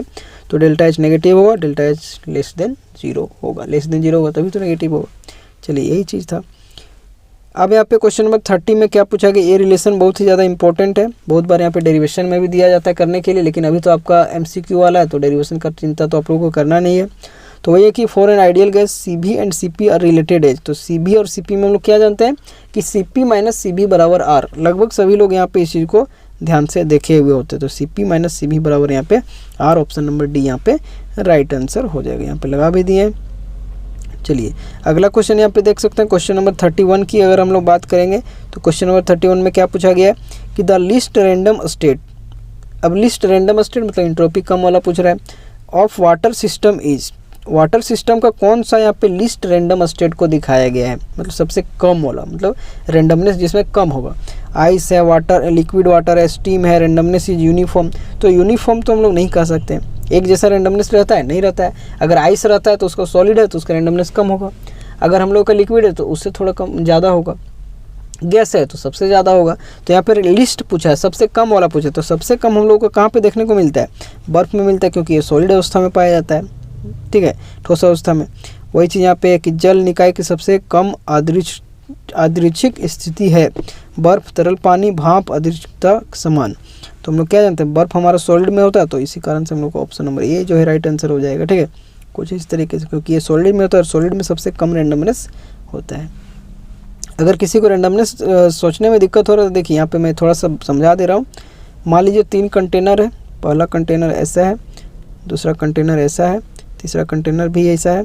सब में यहाँ पे क्या है कि कुछ इस तरीके से अगर मैं बताऊं तो यहाँ पे देख सकते हैं कुछ इस तरीके से यहाँ पे सारा जो है एकदम सटा हुआ है पूरा, देख लीजिए। एक तरीके से ये हम लोग का क्या है, ये सॉलिड है हम लोगों का, ठीक है। अभी लिख भी देंगे। तो इसमें क्या होता है कि मॉलिक्यूल जो है एकदम पूरे अच्छे तरीके से एकदम क्लोजली पैक्ड होते हैं, ठीक है, पूरा सटा हुआ है इसमें, देख लीजिए। दूसरा अगर लिक्विड की बात करें तो इसमें क्या होता है कि थोड़ा इधर उधर होता है, उसके जो सॉलिड की अपेक्षा थोड़ा कम होता है, ये मॉलिक्यूल को समझिएगा, ठीक है। वहीं पे अगर गैस की बात करें तो गैस एकदम दूर दूर होता है, एकदम ना के बराबर, देख लीजिए। तो ये हम लोगों का एक तरीके से ये हमारा था सॉलिड, ठीक है, ये हमारा है सॉलिड, ये हमारा है लिक्विड, ठीक है, और लास्ट हम लोग का गैस है। इसका पार्टिकल का दिखाया गया है, देखते नहीं गैस कैसे एकदम पूरा हर जगह तुरंत फैल जाता है, वहीं पानी थोड़ा उससे कम टाइम लेता है, ठीक है। और क्योंकि गैस क्या होते हैं कि गैस आपके जो एयर होते हैं उसमें जाके मिक्स हो जाते हैं। तो सॉलिड का बात क्या है, तो देखिए कैसे ठूस ठूस के यहाँ पे भरा हुआ है पूरा। तो जिस कारण से अगर पूरा सटा हुआ है तो उसको फैलने का, घूमने का जगह ज़्यादा मिलेगा, नहीं मिलेगा। वहीं पर लिक्विड का बात किया जाए तो लिक्विड में देखिए थोड़ा थोड़ा जगह है, इसके पास थोड़ा क्या अच्छा खासा जगह है सॉलिड के अपेक्षा, तो जिस कारण से इधर उधर अपना जो है आपस में क्या होगा, इधर उधर घूम सकता है, बात कर सकता है, ठीक है। तो जिस कारण से इसका रैंडमनेस इसके तुलना में क्या हुआ, कम है, ठीक है। अब यहाँ पे गैस का बात किया तो गैस का मॉलिक्यूल देखिए बहुत उसके जगह स्पेस है, मतलब कहीं भी पूरा का पूरा, अगर ये पूरा का पूरा इसका घर है तो इसमें देखिए कितना 2-4 गो मॉलिक्यूल देखने को मिल रहा है। तो इसके कारण मतलब ये आराम से घूम सकता है पूरा रैंडमनेस के साथ। तो रैंडमनेस वही हो रहा है कि आसानी से वो इधर उधर घूम सकता है। तो सबसे कम यहाँ पे रैंडमनेस कहाँ मिला, सॉलिड में, उसके बाद लिक्विड में, तब जाके हम लोग को कहाँ पे मिला, गैस में मिला। तो जिस कारण से रैंडमनेस इधर से इधर हम लोग का क्या हो रहा है, बढ़ रहा है। घूमने का मतलब एक तरीके से आज़ादी, एक तरीके से ऐसे समझ लीजिए। चलिए ठीक है, चलिए अगला क्वेश्चन यहाँ पे 32 नंबर क्वेश्चन। तो 32 में यहाँ पे क्या पूछा गया कि the total entropy change for the system and surrounding of a spontaneous process. इस बात को ध्यान रखिए, स्पॉन्टेनियस प्रोसेस के लिए टोटल इंट्रोपी का यहाँ पे चेंज बोला है, सिस्टम और सराउंडिंग के लिए, तो वो क्या होता है। तो जनरल सा बात है, जो हमारा सिस्टम और सराउंडिंग के लिए जो इंट्रोपी चेंज होता है वो क्या होता है, ग्रेटर देन 0, मतलब 0 से ज़्यादा होता है। तो कुछ इस तरीके से ऑप्शन नंबर कौन सा हो जाएगा, ऑप्शन नंबर फर्स्ट यहाँ पे हो जाएगा। मतलब किसी स्वतः परिवर्तित प्रक्रम के लिए निकाय और परिवेश के कुल एंट्रोपी परिवर्तन क्या होगा, ग्रेटर देन 0 होगा, मतलब पॉजिटिव होगा। वही चीज़ देख लीजिए, अच्छे तरीके से यहाँ पे लिख भी दिए हैं, पूरा का पूरा लिखा गया कि according to second law of thermodynamics. ये जो हमारा इंट्रोपी का कॉन्सेप्ट आता है वो कहाँ से आता है, सेकेंड लॉ ऑफ थर्मोडायनेमिक्स से। इससे भी क्वेश्चन अभी आगे देखने को मिलेगा। फॉर अ स्पॉन्टेनियस प्रोसेस, किसी भी स्पॉन्टेनियस प्रोसेस के लिए टोटल चेंज इन इंट्रोपी, जो भी उसका इंट्रोपी में चेंज होगा, कौन कौन सा, सिस्टम का हो सकता है या फिर सराउंडिंग का हो जाएगा, वो क्या था, शुड बी पॉजिटिव। उसको क्या होना चाहिए, पॉजिटिव होना चाहिए। और पॉजिटिव क्या, कोई भी चीज़ कब रहेगा, जब 0 से बड़ा रहेगा। तो वही चीज़ है, इसलिए यहाँ पे जो डेल्टा एस सराउंडिंग, ठीक है, सिस्टम प्लस सराउंडिंग, यहाँ पे डेल्टा एस का जो वैल्यू वो इक्वल, मतलब ग्रेटर देन क्या हो जाएगा, जीरो हो जाएगा। ठीक है, तो ये हम लोग का आंसर कुछ इस तरीके से, ये पॉइंट है बस याद रख लिए। सेकेंड लॉ के अनुसार ये चीज़ बोला जाता है कि स्पॉन्टेनियस, कोई भी स्पॉन्टेनियस रिएक्शन के लिए जो उसका टोटल चेंज इंट्रोपी का, सिस्टम का बात करें या फिर सराउंडिंग, दोनों का अगर ऐड करके वो क्या होता है, ग्रेटर देन होता है जीरो, मतलब पॉजिटिव होता है इस तरीके से। चलिए क्वेश्चन नंबर 33 में अब हम लोग बढ़ते हैं। क्वेश्चन नंबर 33 में क्या पूछा गया कि the enthalpy change in a reaction does not depend on, जो इंथैल्पी चेंज है किसी भी रिएक्शन में वो किस पे डिपेंड नहीं करेगा। A state of reaction and product, reactant होना चाहिए यहाँ पे basically, nature of reactant and product, various intermediate steps in the reaction, initial and final enthalpies of reaction.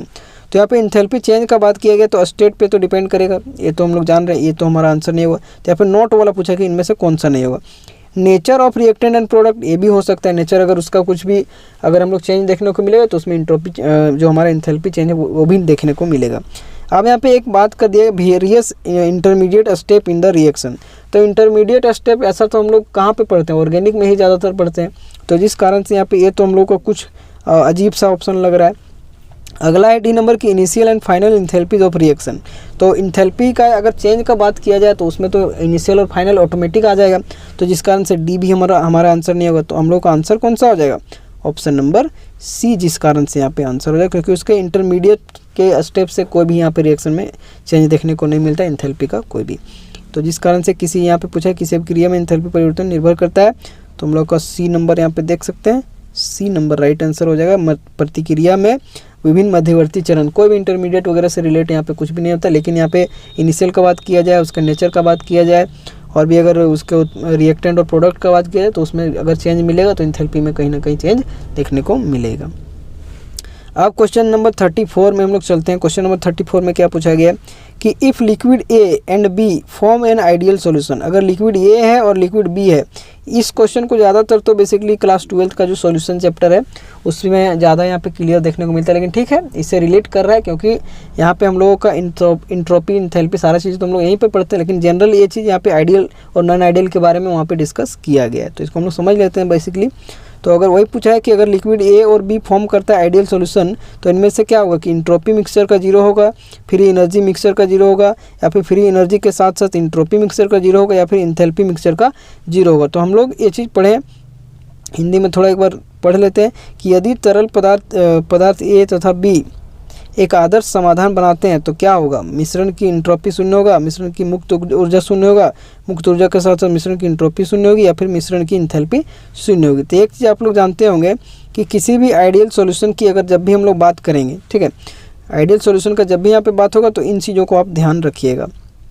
क्या क्या ध्यान रखिएगा कि डेल्टा जी जो आपका होगा वो आपका नेगेटिव हो जाएगा हमेशा, और डेल्टा एस जब तक वहाँ पे कोई भी कंडीशन नहीं बोलेगा स्पॉन्टेनियस नॉन स्पॉन्टेनियस तब की यहाँ पे बात हम लोग नहीं कर रहे हैं, लेकिन जनरल अगर आइडियल सॉल्यूशन की हम लोग बात करेंगे तो डेल्टा जी नेगेटिव हो जाएगा, डेल्टा एस का जो वैल्यू वो पॉजिटिव हो जाएगा और डेल्टा एच का वैल्यू जीरो रहेगा। ये चीज़ आप लोग ध्यान रखिएगा। तो डेल्टा जी हम लोगों का क्या है, gives free energy change, delta S हम लोग का इंट्रोपी है, डेल्टा एच हम लोग का इंथैल्पी है, तो इंथैल्पी हम लोग का जीरो होगा, डेल्टा एस पॉजिटिव होगा और डेल्टा जी नेगेटिव होगा, मतलब जीरो से कम होगा, और एक ही जो है हम लोग का जीरो के बराबर जो कि कौन सा डेल्टा एच जो कि इंथैल्पी है।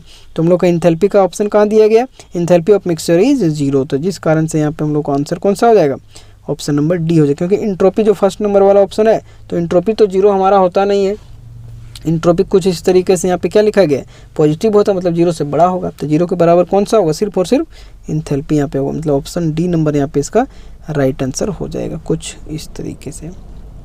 चलिए अगला क्वेश्चन यहाँ पे जो क्वेश्चन नंबर 35 में क्या पूछा गया, देखिए वही सारा क्वेश्चन घूम घूम के आ रहा है कि when water is added to quicklime. अब यहाँ पे वही है, क्विक लाइम में जब हम लोग वाटर को ऐड करते हैं then reaction occur will be. तो ये चीज़ आप लोग जान रहे हैं, क्विक लाइम जो हम लोग का CaO होता है, क्लास 10th में आप लोग अच्छे तरीके से पढ़े होंगे। CaO में हम लोग जब वाटर को मिलाते हैं तो कुछ इस तरीके से CaOH का होल ट्वाइस हम लोग को बनाता है, जो कि गैसियस फॉर्म में पूरा का पूरा यहाँ पे कुछ एनर्जी को रिलीज करता है, और जहाँ भी एनर्जी रिलीज हुआ मतलब वो एक्सोथर्मिक रिएक्शन है, सीधा सिंपल बात है। तो जिस कारण से हम लोग का यहाँ पे आंसर कौन सा हो जाएगा, ऑप्शन नंबर सी यहाँ पे राइट आंसर हो जाएगा। देख लीजिए सारा चीज लिखा गया, रिएक्शन यहाँ पे CaO सॉलिड है, उसको जब लिक्विड के साथ जो H2O के साथ करेंगे तो CaOH का होल ट्वाइस एक्वस यहाँ पे बनाएगा और वहाँ पे क्या करेगा, हीट भी रिलीज करेगा, जिस कारण से यहाँ पे हम लोग का एक्सोथर्मिक टाइप का रिएक्शन हो जाएगा, मतलब उष्मा छेपी। एक होता है उष्मा शोषी, एक होता है उष्मा छेपी। उष्मा जिसमें निकलता है उसको उष्मा छेपी और जिसमें क्या करता है अवशोषित होता है उसको क्या बोलते हैं ऊष्माशोषी। चलिए क्वेश्चन नंबर 36 की बात अब करेंगे। क्वेश्चन नंबर 36 में क्या पूछा गया है कि द थर्मोकेमिकल रिएक्शन, यहाँ पे एक रिएक्शन दिया है NH4OH प्लस HCl, ये बना रहा है NH4Cl और प्लस H2O, यहाँ पे डेल्टा NH कुछ इस तरीके से माइनस का इतना दिया हुआ, इज एन एग्जाम्पल ऑफ। तो ये जो साइन यही बताता है एंथैल्पी ऑफ न्यूट्रलाइजेशन। यहाँ पे जो साइन भी अच्छे तरीके से जो याद रखा हो तो इसमें कुछ ज़्यादा दिमाग नहीं भी लगा पाएगा, तो उसको ऑप्शन के हिसाब से अगर देखा होगा तो इस हिसाब से यहाँ पे न्यूट्रलाइजेशन में आसानी से उन्होंने लगा दिया हो। तो यहाँ पे आंसर तो हम लोगों का हो जाएगा न्यूट्रलाइजेशन, मतलब उदासीनीकरण एंथैल्पी का यहाँ पे ये जो है समीकरण का उदाहरण है। उदासीनीकरण यहाँ पे हम लोग कैसे पता चला, तो उदासीनीकरण जो हमारा न्यूट्रलाइजेशन रिएक्शन होता है उसमें लोग क्या जानते हैं कि जब एसिड और बेस आपस में मिलता है तब जाके हम लोग को साल्ट प्लस वाटर देता है, जिसको ही हम लोग क्या कहते हैं, हाँ जिसको हम लोग न्यूट्रलाइजेशन रिएक्शन कहते हैं। तो यहाँ पे देख लीजिए एसिड हमारा HCl है, NH4OH हमारा बेस है, मान लीजिए ये A है, ये B है, ये है एसिड, ये है बेस, तब जाके हम लोग को क्या बनाया, यहाँ पे साल्ट बनाया प्लस में W बनाया, वाटर बनाया, कुछ इस तरीके से। तो यहाँ से अभी हम लोग को जो है एक लॉजिक मिल सकता था, और एक लॉजिक यहाँ पे हम लोग को डेल्टा NH जिसको हम लोग एंथैल्पी ऑफ न्यूट्रलाइजेशन कहते हैं। तो जिस कारण से हम लोग का कौन सा ऑप्शन नंबर हो गया, ऑप्शन नंबर B यहाँ पे जो है राइट आंसर हो गया। उदासीनीकरण एंथैल्पी का ये एग्जाम्पल है। चलिए अगला है क्वेश्चन नंबर 37 में। क्वेश्चन नंबर 37 में देख लीजिए क्या पूछा गया है कि if delta G less than 0, अगर डेल्टा जी का वैल्यू लेस देन 0 है तब यहाँ पे क्या होगा। The process is spontaneous, process equilibrium, process non spontaneous. तो क्वेश्चन यहाँ पे ये जो तीनों ऑप्शन दिया सभी का आपको पता होना चाहिए। स्पॉन्टेनियस का पता होना चाहिए कि डेल्टा जी का वैल्यू क्या होता है, इक्विलिब्रियम का पता होना चाहिए, नॉन स्पॉन्टेनियस का पता होना चाहिए। तो सभी को अभी हम लोग डिस्कस करेंगे, और यही 3 क्वेश्चन यहाँ पे लगातार इससे हो सकता है देखने को मिल जाए। तो डेल्टा जी जब लेस देन 0 हो जाएगा मतलब क्या है, कहने का मतलब है कि नेगेटिव हो जाएगा, ठीक है, वही चीज़ है। तो अब यहाँ पे कॉन्सेप्ट है, इसको थोड़ा ध्यान से देखिए। ये अगर कॉन्सेप्ट समझ लीजिए तो किसी टाइप का अगर आपको इसमें डेल्टा जी से रिलेट करेगा, स्पॉन्टेनियस नॉन स्पॉन्टेनियस इक्विलिब्रियम, आप आसानी से कर लीजिएगा। तो लिखा गया फर्स्ट उनकी स्पॉन्टेनियस रिएक्शन के लिए बात की जाए तो डेल्टा जी एक रिलेशन हम लोग जानते हैं गिब्स फ्री एनर्जी चेंज का, देख लीजिए इसको भी आप लोग याद रखिएगा। जो हम लोग घेर वहाँ दिए delta G equal to delta H minus T delta S, कभी कभी इससे भी पूछ लिया जा सकता है कि ये किसका एक्सप्रेशन है, तो ये गिब्स फ्री एनर्जी का चेंज का एक्सप्रेशन है। तो वही कि स्पॉन्टेनियस रिएक्शन के लिए अगर बात किया जाए, और यहीं से हम लोग का स्पॉन्टेनियस और नॉन स्पॉन्टेनियस का भी हम लोग अभी कॉन्सेप्ट देख लेंगे। तो स्पॉन्टेनियस के लिए हमारा जो डेल्टा जी होता है वो नेगेटिव होता है। क्यों होता है, क्योंकि जब स्पॉन्टेनियस की बात करते हैं तो उसके लिए हम लोग का ये जो इक्वेशन में हम लोग यहाँ पे लगाएंगे तो इसमें क्या होता है कि डेल्टा H जो होता है नेगेटिव होता है और डेल्टा H पॉजिटिव होता है। तो जब मान लीजिए डेल्टा H नेगेटिव है और डेल्टा जो हमारा S है वो पॉजिटिव, मतलब डेल्टा S का वैल्यू अगर बढ़ रहा है और इधर से माइनस हो रहा है तो ओवरऑल हमारा देख लीजिए तो पूरा का पूरा माइनस में ही जाएगा। तो जिस कारण से डेल्टा जी हम लोग का नेगेटिव होता है, या फिर बोले डेल्टा जी लेस देन 0। और जब ऐसा हुआ लेस देन 0 जब हुआ तब हम लोग बोलेंगे कि ये स्पॉन्टेनियस रिएक्शन है। वहीं पे जब डेल्टा जी का वैल्यू अगर 0 हो गया, और वो 0 कब होगा, जब डेल्टा H का वैल्यू पॉजिटिव और डेल्टा S का वैल्यू नेगेटिव, मतलब इसका वैल्यू जो है डेल्टा H का वो पॉजिटिव हो जाएगा, मतलब बढ़ रहा है और ये घट रहा है। तो ओवरऑल अगर ये पूरा का पूरा बढ़ रहा है, इसमें से अगर घट के जा रहा है तो ओवरऑल कहीं ना कहीं बढ़ेगा। तो जिस कारण से डेल्टा जी यहाँ पे हमारा पॉजिटिव आएगा, या फिर बोल सकते हैं कि डेल्टा जी का वैल्यू ग्रेटर देन है 0, मतलब 0 से बड़ा, तब हम लोग बोलेंगे कि उसको जो है नॉन स्पॉन्टेनियस रिएक्शन कहेंगे। और कहीं भी यदि आपका डेल्टा जी का वैल्यू 0 के बराबर आया मतलब वो इक्विलिब्रियम को दिखा रहा है, ठीक है। तो एक शब्द में अगर बात किया जाए तो ये मेन पॉइंट याद रखिए, जब ये स्पॉन्टेनियस का पूछा जाए तो डेल्टा जी नेगेटिव बोल सकते हैं या फिर डेल्टा जी लेस देन 0 बोल सकते हैं। दूसरा अगर नॉन स्पॉन्टेनियस का बात किया जाए तो डेल्टा जी पॉजिटिव बोलेंगे या फिर डेल्टा जी ग्रेटर देन 0 बोलेंगे। तो इन बातों को जो है अच्छे तरीके से याद रखिए, इसी से क्वेश्चन आपका है। और यहाँ पे देख लीजिए क्वेश्चन अब क्या बोल रहा है कि डेल्टा जी अगर लेस देन 0 है, तो डेल्टा जी लेस देन 0 हम लोग कहाँ पढ़े थे, डेल्टा जी लेस देन यहाँ पे पढ़े थे कि ये स्पॉन्टेनियस रिएक्शन मतलब डेल्टा जी नेगेटिव है। तो इसलिए यहाँ पे हम लोग कौन सा ऑप्शन हो जाएगा, ऑप्शन नंबर हो जाएगा फर्स्ट, ए नंबर हो जाएगा, प्रक्रम स्वतः परिवर्तित होगा। अब अगला देख लीजिए, वही जी बराबर 0 लॉ पूछ लिया। तो जी बराबर 0 हमने किस में बताया था, इक्विलिब्रियम बताया था। अब तो बस आप आसानी से लगा सकते हैं, तो ऑप्शन नंबर 20 का राइट आंसर हो जाएगा 38 का। वहीं पे देख लीजिए, बोले अभी 3 क्वेश्चन यहाँ पे देखने को मिल ही जाएगा। तो डेल्टा जी अगर ग्रेटर देन 0 तो ये किसका हो जाएगा, अगर लेस देन 0 था तो हम लोग का स्पॉन्टेनियस का था नेगेटिव वाला, अब यहाँ पे ग्रेटर देन 0 है मतलब 0 से बड़ा है मतलब पॉजिटिव है। तो जिस कारण से हम लोगों को अब कौन सा हो जाएगा, ऑप्शन नंबर सी वाला हो जाएगा, मतलब नॉन स्पॉन्टेनियस हो जाएगा, ठीक है। तो ऑप्शन नंबर जो 39 का आंसर हमारा क्या हो जाएगा, ऑप्शन नंबर सी हो जाएगा, ठीक है। चलिए वही चीज़ है, सारा लिख ही दिए हैं यहाँ पे, देख लीजिए। डेल्टा जी अगर ग्रेटर देन 0 तो नॉन स्पॉन्टेनियस होगा। अब यहाँ पे एक क्वेश्चन है, बहुत ही कंसेप्चुअल क्वेश्चन है, बस ऐसा क्वेश्चन तो दिया नहीं जाना चाहिए, लेकिन आपको यहाँ दिया है तो बस आप डिस्कस कर लेते हैं, आपको भी थोड़ा अच्छा लगेगा। अब देखिए यहाँ पे क्या क्वेश्चन पूछ दिया है कि flying bird is an example of, उड़ने वाला पक्षी किसका उदाहरण है, इस टाइप से क्वेश्चन यहाँ पे दिया है। ठीक है, लॉजिक है बस यहाँ पे। तो close system, open system, isolated, microscopic. तो अगर बात किया जाए, अगर कोई भी पक्षी उड़ रहा है तो कहीं ना कहीं ओपनली उड़ रहा है, ठीक है, खुले में उड़ रहा है, तो जिस कारण से यहाँ पे सीधा सिंपल यहाँ पे अगर ये इस टाइप का क्वेश्चन होना नहीं चाहिए, लेकिन यदि आपको पूछा गया तो आप थोड़ा सा भी कॉन्सेप्ट दिमाग अगर लगाएं तो आप इस तरीके से आप बता ही सकते हैं, और जनरल कोई भी बता देगा यार, क्या दिक्कत है। चलिए ये ओपन सिस्टम है, देख के ही पता चल रहा है कि उड़ने वाला पक्षी तो क्या कहीं बंद जगह पे तो नहीं उड़ेगा, खुले आसमान में ही उड़ेगा, ठीक है। तो जिस कारण से यहाँ पे खुले निकाय बोल सकते हैं या फिर ओपन सिस्टम का उदाहरण यहाँ पे हो जाएगा, ठीक है। चलिए अगला यहाँ पे क्वेश्चन है, क्वेश्चन नंबर 41। क्वेश्चन नंबर 41 में क्या पूछा गया है कि evaporation of water is, water का जो वाष्पीकरण है, इवेपोरेशन है, जो भाप बन के उड़ जा रहा है, वो किस टाइप का रिएक्शन है, ठीक है, किस टाइप का चेंज बेसिकली यहाँ पे दिखाया गया है। एक्सोथर्मिक चेंज है, एडियाबेटिक प्रोसेस है, इंडोथर्मिक है, या फिर कोई भी नहीं है। तो पानी का वाष्पीकरण इनमें से क्या है, ये चीज़ पूछा है। तो कोई भी अगर हम लोग बात करें, पानी जो हमारा मान लीजिए यहाँ पे पानी इसमें बहुत सारा रखा हुआ है, तो इसको वाष्प के रूप में ये कब जाएगा, वाष्प के रूप में अगर बात करें, अपने आप तो वो जाएगा नहीं, जब भी उसमें हीट कहीं से भी मिलेगा हीट, तभी वो वाष्प बनेगा। जनरली जब भी वहाँ पे हीट मिलेगा तभी होगा। मान लीजिए नीचे से यहाँ पे कुछ भी हीट हम लोग अच्छे तरीके से लगाएंगे तब जाके ये वाष्प बनेगा। तो कहीं ना कहीं अगर हम लोग बात करें तो इसमें हम लोगों को क्या हो रहा है, हीट रिलीज कहीं से देखने को मिल रहा है, नहीं मिल रहा है। हीट रिलीज तभी होता है हम लोग का एक्सोथर्मिक, लेकिन यहाँ पे क्या हो रहा है कि हम लोग को अलग से खुद से वहाँ पे हीट को देना पड़ रहा है, तभी जाके वहाँ पे वो वाष्पीकृत हो रहा है, मतलब वेपोराइज हो रहा है, या फिर बोले कि वो इवेपोरेट हो रहा है, ठीक है। तो कहीं ना कहीं उसमें कुछ टेम्परेचर का रोल हुआ, जिस कारण से वो एब्जॉर्ब किया हीट को, तब जाके वो हमारा एब्जॉर्ब मतलब एक तरीके से इवेपोरेट हुआ।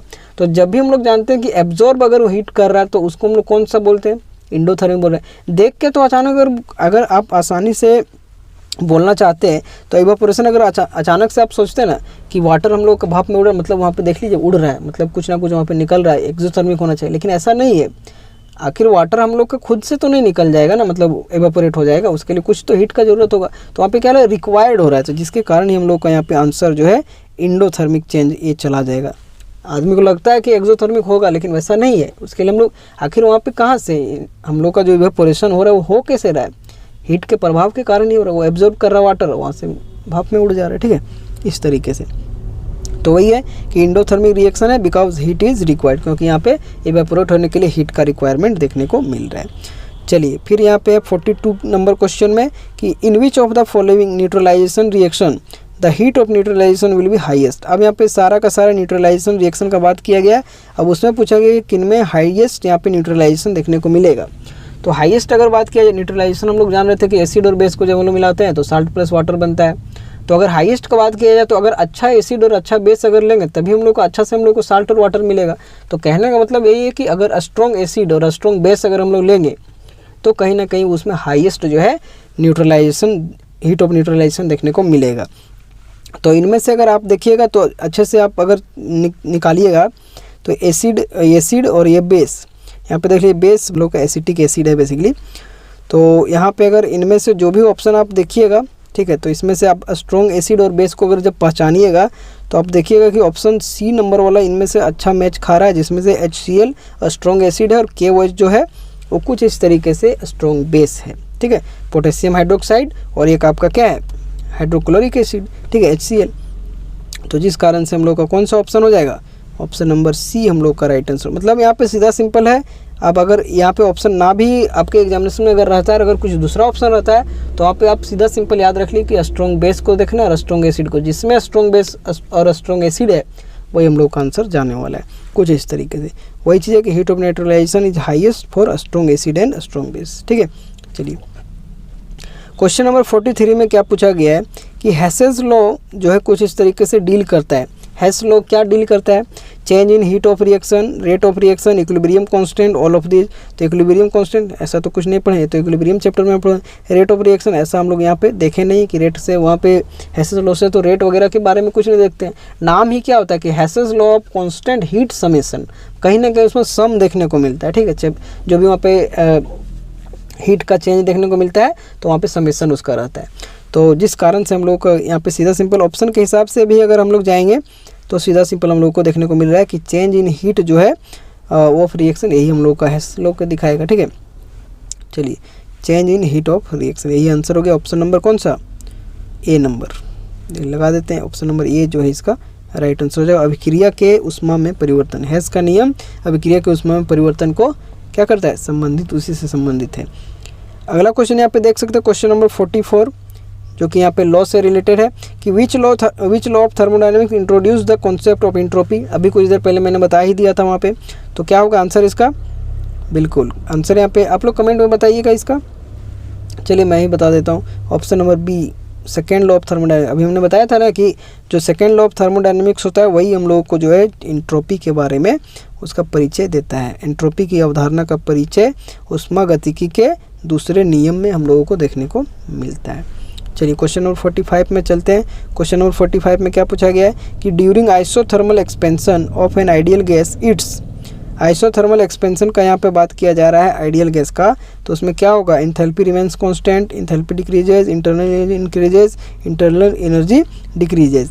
कहते हैं एक आदर्श गैस के समतापीय प्रसरण के दौरान क्या होता है, इंथैल्पी स्थिर रहता है, कम हो जाता है, या फिर आंतरिक ऊर्जा बढ़ जाता है, या फिर आंतरिक ऊर्जा कम हो जाता है। तो जब भी अगर बात किया जाए आइसोथर्मल एक्सपेंशन का, आइसोथर्मल मतलब वहाँ पे जो टेम्परेचर आपका है वो कांस्टेंट है, और एक्सपेंशन मतलब वहाँ पे कहीं ना कहीं गैस आपका एक्सपेंड कर रहा है, जो भी उसका अवस्था पहले था उससे एक्सपेंड कर जा रहा है, फैल जा रहा है, ठीक है, ऊपर की ओर आ जा रहा है। मान लीजिए ये बीकर था, कुछ इस तरीके से यहाँ पे रखे थे, कोई भी यहाँ पे लिक्विड रखा हुआ है।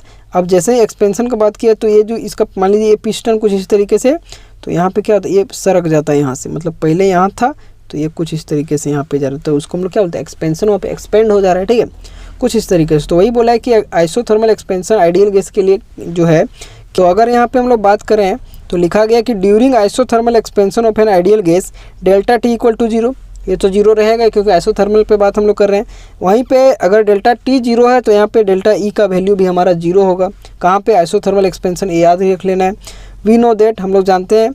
अब हम लोग क्या जानते हैं, ये रिलेशन हम लोग जानते हैं कि डेल्टा एच इक्वल टू होता है delta E plus n R delta T, और हम लोग जानते हैं कि आइसोथर्मल एक्सपेंशन आइडियल गैस में जो डेल्टा टी होता है वो 0 होता है, और डेल्टा ई भी हम लोग का होता है 0। और अगर ये सारा का सारा अगर यहाँ पे हम लोग बैठाएंगे तो कुछ इस तरीके से डेल्टा एच का वैल्यू हमारा क्या आ जाएगा, 0 के बराबर आ जाएगा। और 0 के बराबर आने का मतलब ही क्या कह रहा है कि वहाँ पे कोई भी तरह का चेंज देखने को नहीं मिलेगा।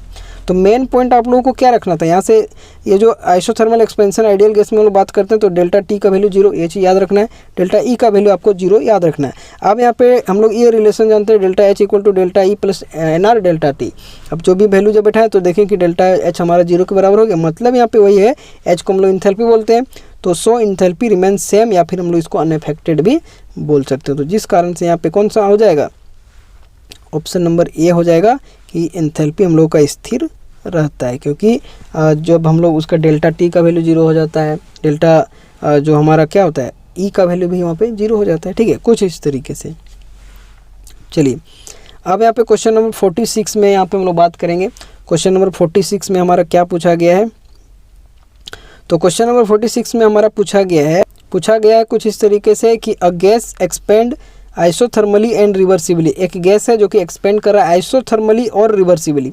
आइसोथर्मली मतलब कांस्टेंट वहाँ पे टेम्परेचर है, और यहाँ पे रिवर्सिबली वो चीज़ वहाँ पे चेंज देखने को मिल रहा है। तो पूछा है कि the work done by the gas is, तो जब भी हम लोग पढ़े हैं कि एक्सपेंड होता है आइसोथर्मली और रिवर्सिबली, तो जो वर्क डन हम लोग का होता है वो कहीं ना कहीं मैक्सिमम देखने को मिलता है, ठीक है। रिवर्सिबली अगर जब भी रहे तो वर्क डन उसका क्या होता है, आइसोथर्मल सेम टेम्परेचर है और उसका जो है टेम्परेचर अगर सेम है, रिवर्सिबल है, तो कहीं ना कहीं टेम्परेचर तो एक जगह स्थिर है, तो जिसके कारण वहाँ पे उसका मैक्सिमम जो है वर्क डन देखने को मिलेगा, क्योंकि टेम्परेचर तो एक ही जैसा लग ही रहा है, तो काम तो वहाँ पे ज़्यादा ही होगा। तो वही है कि एक गैस समतापीय और कर्मणीय रूप से प्रसारण करता है, गैस द्वारा किया गया कार्य क्या होगा? शून्य, न्यूनतम, अधिकतम, इनमें से कोई नहीं।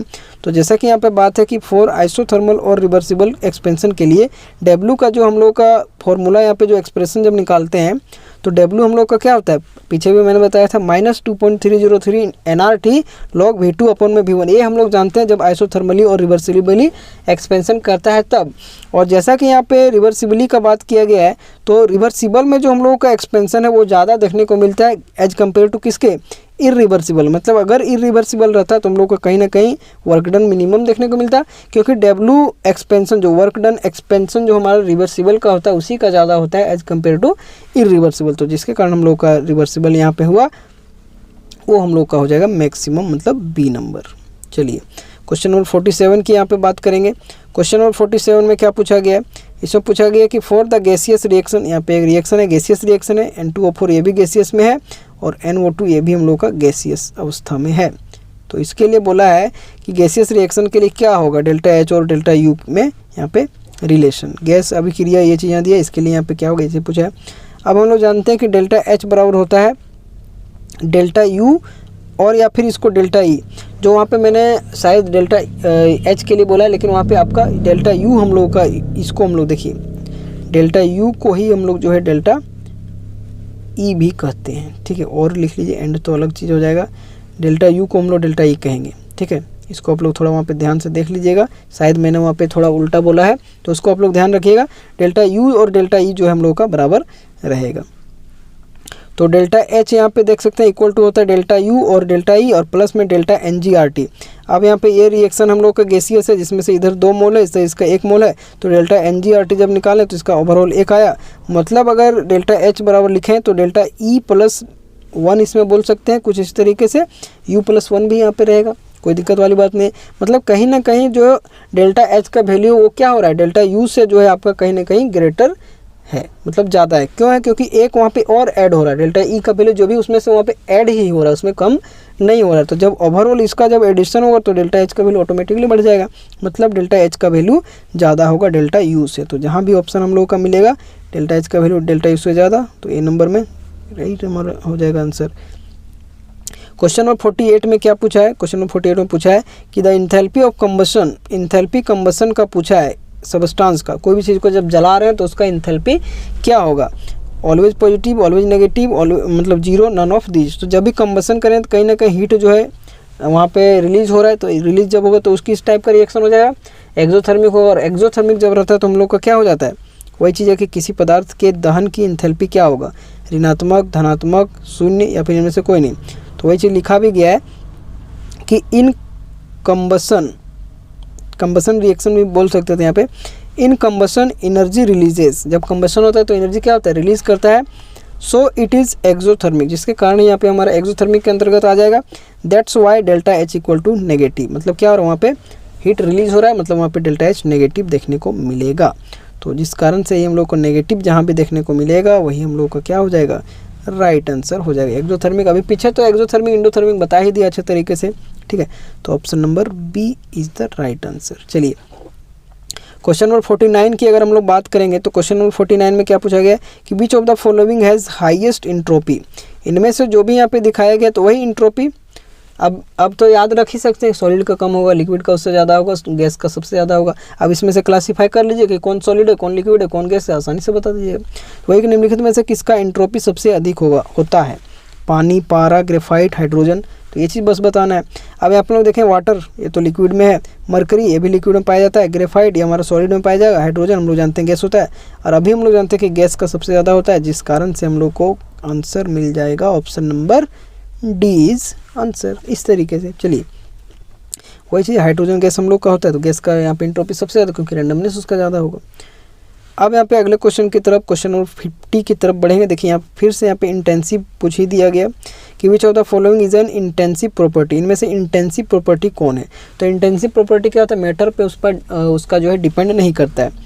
तो यहाँ पे अगर बात किया जाए वॉल्यूम हम लोग देखे थे एक्सटेंसिव है, ये तो हम लोग का आंसर नहीं होगा। मास ये भी हम लोग का एक्सटेंसिव है, ये भी नहीं होगा।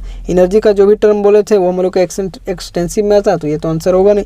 जिस कारण से हम लोग को डेंसिटी वहाँ पे मैंने बता भी दिया था कि डेंसिटी आपका इंटेंसिव होता है, ठीक है। कुछ इस तरीके से राइट आंसर हो जाएगा, कुछ इस तरीके से, ठीक है। चलिए डेंसिटी यहाँ पे हो गया। अब जो है आज के लास्ट क्वेश्चन की तरफ बढ़ेंगे। लास्ट क्वेश्चन यहाँ पे देख लीजिए, डेफिनेशन ही दिया गया है। तो फर्स्ट लॉ हम लोग देखें, सेकेंड लॉ देखें, तो लास्ट में थर्ड लॉ क्यों छूटता है, इसलिए यहाँ पे दे दिया गया क्वेश्चन उसके डेफिनेशन के रूप में। कहता है as the temperature of any pure crystalline substance increases towards absolute zero, ठीक है, 0 केल्विन को हम लोग क्या कहते हैं, एब्सोल्यूट जीरो कहते हैं। The entropy also increases toward zero, it is known as. कहता है अगर यहाँ पे देख लीजिए हिंदी में भी लिखा गया है कि किसी शुद्ध क्रिस्टलित पदार्थ का ताप जैसे जैसे परम शून्य की ओर बढ़ता है, ठीक है, परम शून्य की तरफ, वैसे वैसे एंट्रोपी भी शून्य की ओर बढ़ती है। इसे क्या कहते हैं, मतलब इसे कहते हैं, कौन सा नियम कहते हैं, तो ये सीधा सिंपल सी बात है, इसको हम लोग थर्ड लॉ कहते हैं। फर्स्ट लॉ में हम लोग का क्या था कि इंटरनल एनर्जी का चेंज को वो दिखा रहा था। सेकंड लॉ में हम लोगों ने देखा एंट्रोपी वहाँ से इंट्रोड्यूस हमारा हुआ। लेकिन यहाँ पे जो थर्ड लॉ हमारा होता है उसमें हम लोगों को एब्सोल्यूट जीरो के बारे में यहाँ पे बात बताया जाता है। तो कीवर्ड आप आसानी से याद रख सकते हैं। फर्स्ट लॉ हम लोग का जाता है कहाँ पे, इंटरनल एनर्जी पे, वहाँ पे उसका जो भी चेंज है उस पर जाता है। सेकेंड लॉ की अगर बात करें तो वो हम लोग को क्या बताता है, एंट्रोपी के बारे में बताता है। वहीं पे थर्ड लॉ की बात किया जाए तो एब्सोल्यूट जीरो से रिलेटेड उसका बात करता है। तो जिस कारण से ऐसे भी हम लोग की पॉइंट से हम लोग याद रख सकते हैं। तो यहाँ पे ऑप्शन नंबर ए जो है थर्ड लॉ ऑफ थर्मोडायनेमिक्स, यही हम लोगों का हो जाएगा राइट आंसर। मतलब ऊष्मागतिकी का तीसरा नियम जो है यहाँ पे थर्ड लॉ ऑफ थर्मोडायनेमिक्स हम लोग का राइट आंसर हो जाएगा, ठीक है। तो आई होप ये चीज़ आप लोगों को बहुत ही अच्छा लगा होगा, ठीक है। अच्छा लगा तो वीडियो को लाइक कर दिएगा, एक प्यारा सा कमेंट भी कर दीजिएगा, और अभी तक चैनल को सब्सक्राइब नहीं किए हैं तो चैनल को सब्सक्राइब कर लीजिए। तो चलिए इस चीज़ को यहीं पर रखते हैं।